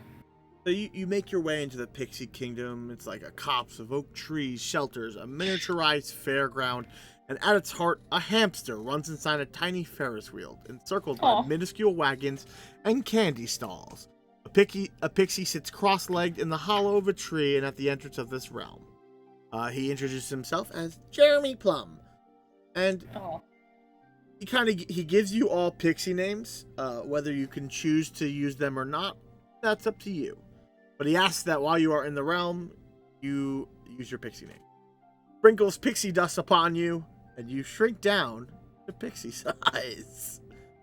Gene, what is the pixie name that everyone gets? Yeah, wait, we have to have pixie If names. you're gonna paint us into this corner, roll, let's go. Roll a d8. Everyone roll a d8. And I like literally like I'm like Percival Papadopoulos is not pixie enough for you? Okay. Apparently not. I guess the rules changed. what'd you I roll? got a Maybe 7. like Daisy Alright. or something. I got a 6. IW, as he points to Otis, you are Puddle Mud. And Julia, what did you get? I got a 6. You are Panache. 4. Panache. You are Dimple. Oh, that's kind of cute. I got a 3. And you are Cotton Candy. Look at your hair. Oh, that's good. I got Dimple. He gets cotton candy. What the hell? It is the rules! As he gestures with a pixie wand that is clearly just a stick. All right. Yeah, so you guys are shrunk down and can now fly. That's awesome. Sorry, he gives you like a gourd, which is like a potion of diminization that will last while you are in the pixie land. And the pixie dust will also last, and it will make it so you can fly throughout it. Why are we doing this? We need to find out information about Norm. The fairy Got it. dragon. Okay, got it. That's Yeah. why we're Perfect. Thank you, allowing thank you, this thank to you. happen. You're like, why am I Yeah, letting Sam was like, "What the fuck is What the happening?" fuck is happening? Why are we doing this? Yeah, What does this have to do with anything? What is happening? So you begin asking around about fairy dragons, looking for the performers. They try to get you to do silly hide and go seek games. They try to play games with you. They try to tell you how awesome their kingdom is.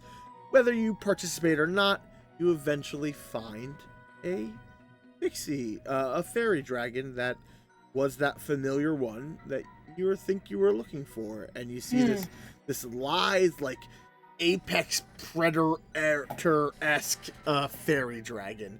It is the oldest fairy dragon you have seen, though it is not fat, it is not overweight, it does not look bedraggled like you know before. And it's like curled up underneath a mushroom toadstool. And they've gestured to you because you've been asking around. And he goes, yeah, that's Sparkle.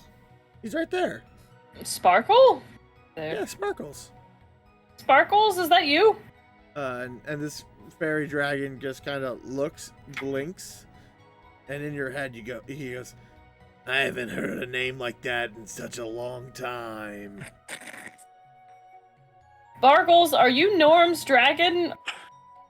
Like his eye, he kind of stretches his butterfly wings. Oh, I mean, I think I was. At least part of me was. Okay. And you all hear this in your heads. How does that work?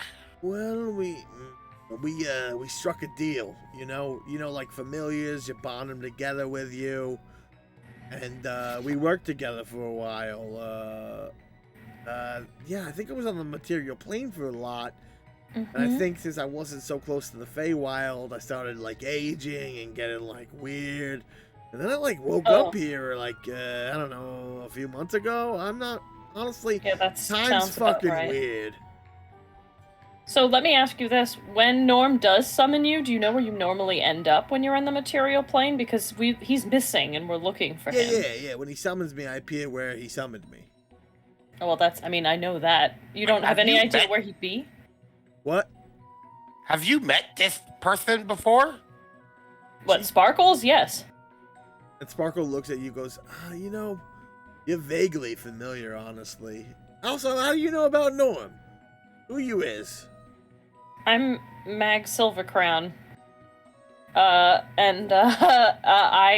He was the town that, he used to go to, and there was a lot of fog around it. Anyway, I met him there. Well, I met his simulacrum there. I didn't actually meet him. You got a friend, right, who's like a giant scorpion? We have a friend that's a giant scorpion? Yeah, what? Yeah. What are you talking about? I remember this like elf riding a giant scorpion. That's all I got. Do I know what he's talking about? You recall that he did polymorph Finn into a giant scorpion once when he was super interested. Oh, yes! Yes, you're right. Yes, you thought that was great that you did that. You were very happy about that. I remember that. Oh, yeah. That does sound like me. I am pretty great. Yeah. Wow, super humble, too. Great. That sounds like him. Yeah, ain't nothing but the best. Yeah, no, I mean, if he summons me, I guess I'll come back. Or I guess I could just leave. How might we find him? Well, I mean, if I were close enough to him, I'm like telepathic and stuff, as you can hear me in your head. So do you want to just come with us to find him? I could talk to you in normal voice. Must come back with us to the material plane. I mean, we are on the material plane, but the carnival does leave in a few days. Yeah, but don't go with them. I mean... There's lasagna. We can get you lasagna out in the real world. That you comply. I don't know if you're threatening me or, like, asking me. Hold on. Let me respond like properly. And in Draconic, he goes, so, yeah, what's going on? You know what? You're not so tough, as his, like, cute fairy voice comes out, because normally he speaks telepathically, but he's still a tiny fairy dragon. Yeah. He goes, you're not the boss of me. I could turn you into an ant. So watch yourself. I am. You guys gotta sweeten the pot. What the hell's wrong with you? I just said we have lasagna out in the material plane. He loves lasagna. What's lasagna? Yeah, never mind. It's too complicated to explain. Pasta. It's a pasta dish. Have you ever had pasta? It's like dough that's made a certain way. Oh well, never mind. I have the remnants of a balloon beholder. Does this entice you? True. No, it does not. I can Alright. chin scritches. How about chin scritches? I'm out of ideas. I tried. Chin scritches and lasagna. That's what I have for you. It's up to Our me. quests cannot be completed without your assistance. That is What true. do you require to help serve your old master one last time? He kind of like, he shrugs. He goes, I don't know. I'm pretty nice resting here. I feel a lot more powerful. I feel youthful. I'm just afraid if I go back to the material plane, I'm going to get old and die or something. I don't want that. This is nice. Like, I'm back to feeling my power again. Feeling good. I can't believe I'm gonna do this. My friend Mags here, he needs your help. And I think this large dragon Percival, who's super intense, also Super needs your intense. help. And I didn't want to pull this. I didn't want to. But, listen, I had a vision that a fairy dragon would help us. And here's the proof. And Gene, I pull out that 3 Dragon Annie card with a fairy dragon on it. An oracle showed me this, and I didn't know what it meant. I just thought it was a thing. But I think that this belongs to you, or it will belong to you, and you're supposed to go with them. Gene, if you want a deception check. I 100%. Mag is also believes it, so I'm gonna roll it too, because Mag is like, wait, really? Like, I 1000% want this to be rolled. I only got a 13. Wait. I will go. As an oracle, he is correct. Do you want to... And I'll help him in his deception. I have a question for you, Chris, because I know you have a portent left that's low. Would you like to use that on my insight check? Yes. nice. Also, I rolled a 7, so I believe it too, and I'm like, why didn't you tell me? That's so wow. Because I'm gonna go look at his insight check, and I will. I have a stat. What's your low portent, Chris? 5. Nice. Let's see what his insight is, because he does not believe. Okay. So what'd you get, Rennie? A 13? 13. Even with the help? I'm not going to allow a help action. Okay. But I will allow Chris to I actually totally pulled this out of my divine ass. this. And I'll tell you, that really helped. And he kind of goes, "Wow, holy shit, that's fucking deep."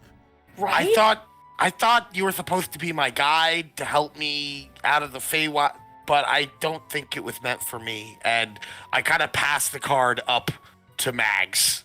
And I'm holding it reverently, this is the most amazing thing I've ever heard, because my insight was so low. I believe all of this. I believe it all. I'm like, he goes, "All right, should have told me, P-Pops." How about this? He goes, let me see that thing, and he reaches his tiny hands up to the I card. give him the card. He goes, and he blows this like glitter dust from his mouth, and it covers and coats the card. You start seeing some shit. But it kind of passes because he wasn't aiming it at you. And it kind of heads, and now he hands you back this like fairy dragon hollow foil card. And he goes, all right, take this back to your world, or whatever the fuck you're going. And when you need me, just fucking use it, and I'll appear, I guess, or something. But I'm not going back with you now, because I'm having a great time. So, you take that, and I guess take me where you want Norm to be, and then I'll show up, and I'll see if I can get him there. I don't know what you want. Okay. I don't know where he is. I mean, I guess I could fly around the world. I ain't doing that. But if you can't find him, how about we say this? You can't find him in a year and a day. I will appear. Come help you. But right now, I ain't doing that. Not how I feel. How will we know if we are close enough for you to detect him should we summon you? See, that's the thing I did. Just I enchanted that card, so it will begin glowing if you are close to Norm. Ah. And by close, I mean like a 10-mile radius. I understand. So, you gotta say Sparkle 3 times, turn around Wittershins. Okay. And howl at the moon. Okay, I take very close note of this. Okay. But make sure you get that Wittershins 3 times. Okay, yep. Counterclockwise, got it. Right, whatever. What's counterclockwise? It's called Witterthin. Don't be weird. And You are absolutely the fairy dragon that is chosen for the world to see your greatness. he just kind of, his like double eyelid closes. Okay. Oh, That's my guy. That's my guy. This guy's on drugs. Can I? Do you want a chin scratch before I leave? I kind of missed that. Although you used to have dandruff. Yeah, this is you're honestly like a the lot better. size of me, so it'd just be like a person petting under my neck, and that is That's just weird. really fucking weird. You're right, that is weird. But Never mind. thank you for coming. It was nice meeting you all. And I guess I'm the fucking chosen one. So I really gotta mull that over. That's a lot to take in. Like, I was just sleeping under a mushroom, and now I'm the fucking chosen. By the way, don't sleep under mushrooms. They'll steal your dreams, okay? You gotta be careful about that. Oh, God. You think the mushroom monarch isn't using toadstools to spy on your dreams? You're crazy. That's happening. That's real. Well, no, this ain't a nightmare, Cap. That's good to go. That you gonna take that chance? You gonna take that chance? Really? You look smarter than that. That's all I'm saying. That's all I'm saying. Okay, time to go, Percy. Let's go. Okay. So, And like as you drag Percy away, like the mushrooms look at you. The chosen one must be smarter than that. because I'd like to. I think this is like I don't want to like we're gonna stop really soon, but we're gonna wrap this up because we are pretty much. You guys got everything you need, so you guys go participate in different events for the next few hours until the final event, the crowning of the Witchlight Monarch. Wait, I should get better music for this. Hold on. You do what you want. Crap. You're amazing. I believe in you. Oh, thanks. So are you. Yeah. So I don't know. as the spectators take their seats in the big top, you see this displacer beast, this large displacer beast with small fairy wings on his back, escorts Mr. Witch from his wagon to the coronation, leaving Thaco the Clown behind, who's just mean mugging people, but at the back staffing area. Mr. Witch and Dear Legrand stand on the sidelines next to Candlefoot as Mr. Light begins to be. Hold on, where the fuck is it? I don't know. Where is it? I'm very helpful. Thank you. Well, it says he gives a speech, and it's like, where the fuck is this box? Like, oh, no. Gives a speech. There Next is a- sentence. Yeah. So he's like, now presenting, as he kind of gestures with the cane, this evening culmination will select the Witchlight the Witchlight Monarch. Now, this is chosen at random. We have no influence. It is the choice of the carnival itself. Candlefoot, the clown, the mime, has a box, like a box that looks like it could fit a crown. Witch and Light escort, and so as he opens the box, Mr. Light begins waving the vein around, spinning a thread of golden light that winds its way through each of the revelers. It passes by Otis, but doesn't quite land on him. It goes between the hairs of Mr. Papadopoulos, but doesn't select him. Wanders through the halflings to the other guests. Goes toward Mistle, but at that point you realize you drop your popcorn and you bend down. It would have been you, but it keeps going as apparently it is not your time. And lastly, it lands in the center of Mag Silver. Oh boy. Which is good. All right. Does this feel rigged to anyone else? Just saying. I really thought you were gonna get it. I really did, P-Pops. What? No, I don't want that. You crazy? So as it selects you, he opens. What did I miss? He opens. Everyone begins like cheering and clapping, and you are paraded forward, man. He removes a crown of golden butterflies from the hat box, and Mr. Light puts the crown upon you. He goes, please take a knee.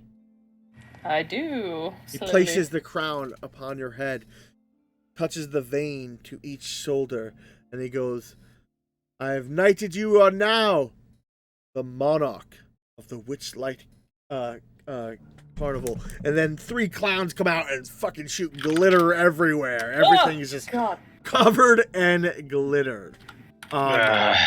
Witch and Light escort you on a circuit of the stage while Palasha the Mermaid sings a joyous song.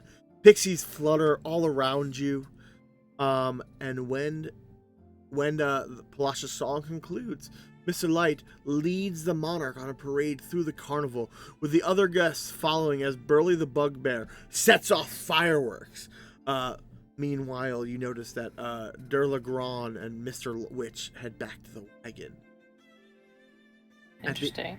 And then, at the end of the celebration, as the carnival begins to wind down, the ceremonial crown teleports back into its hat box.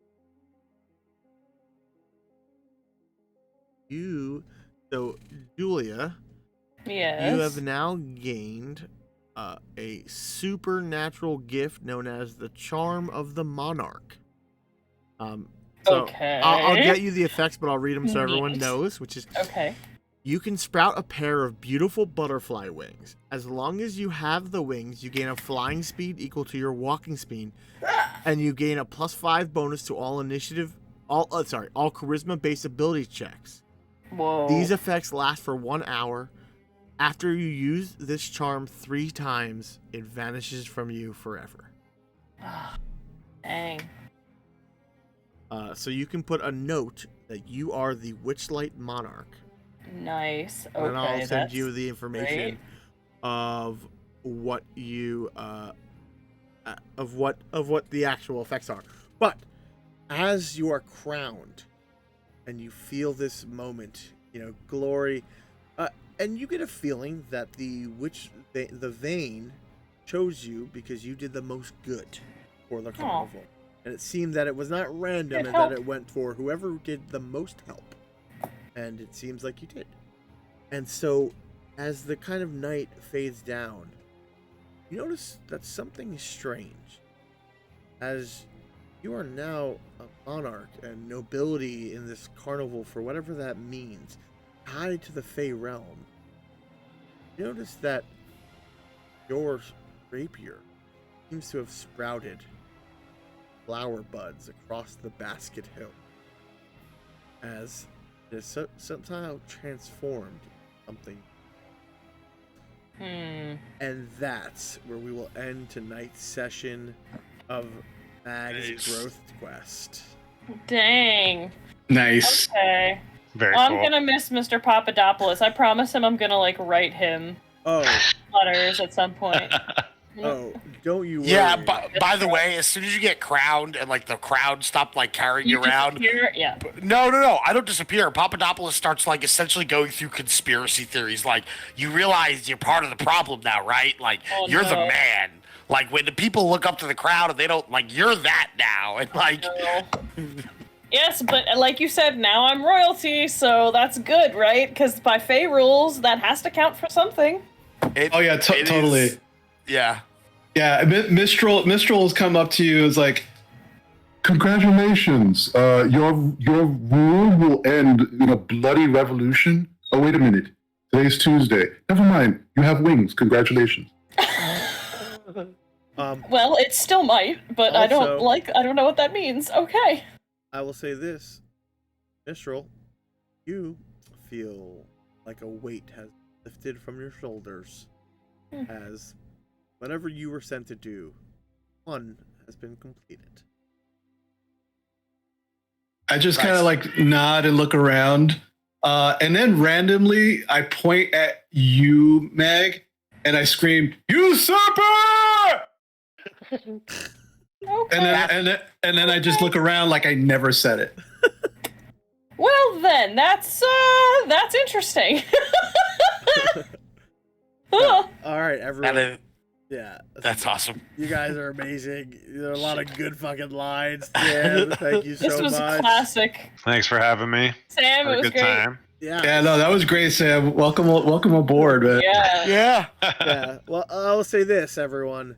Do not worry. I guarantee you will see more of all of these characters, as now that these NPCs have been established, there's nothing saying they can't be used future in the game. Yay. And now I have character sheets for them too. Woo! All right. So yeah, just don't make Papadopoulos fight anything, because I'm terrible. He's just there for the role play. all right. So with that, we are going to head to the end of our stream, and I will find someone to raid. Is Zero Sorrow still on? Probably. I don't know. Wave your goodbyes. Bye. I will look. Great. Thanks for watching. All right.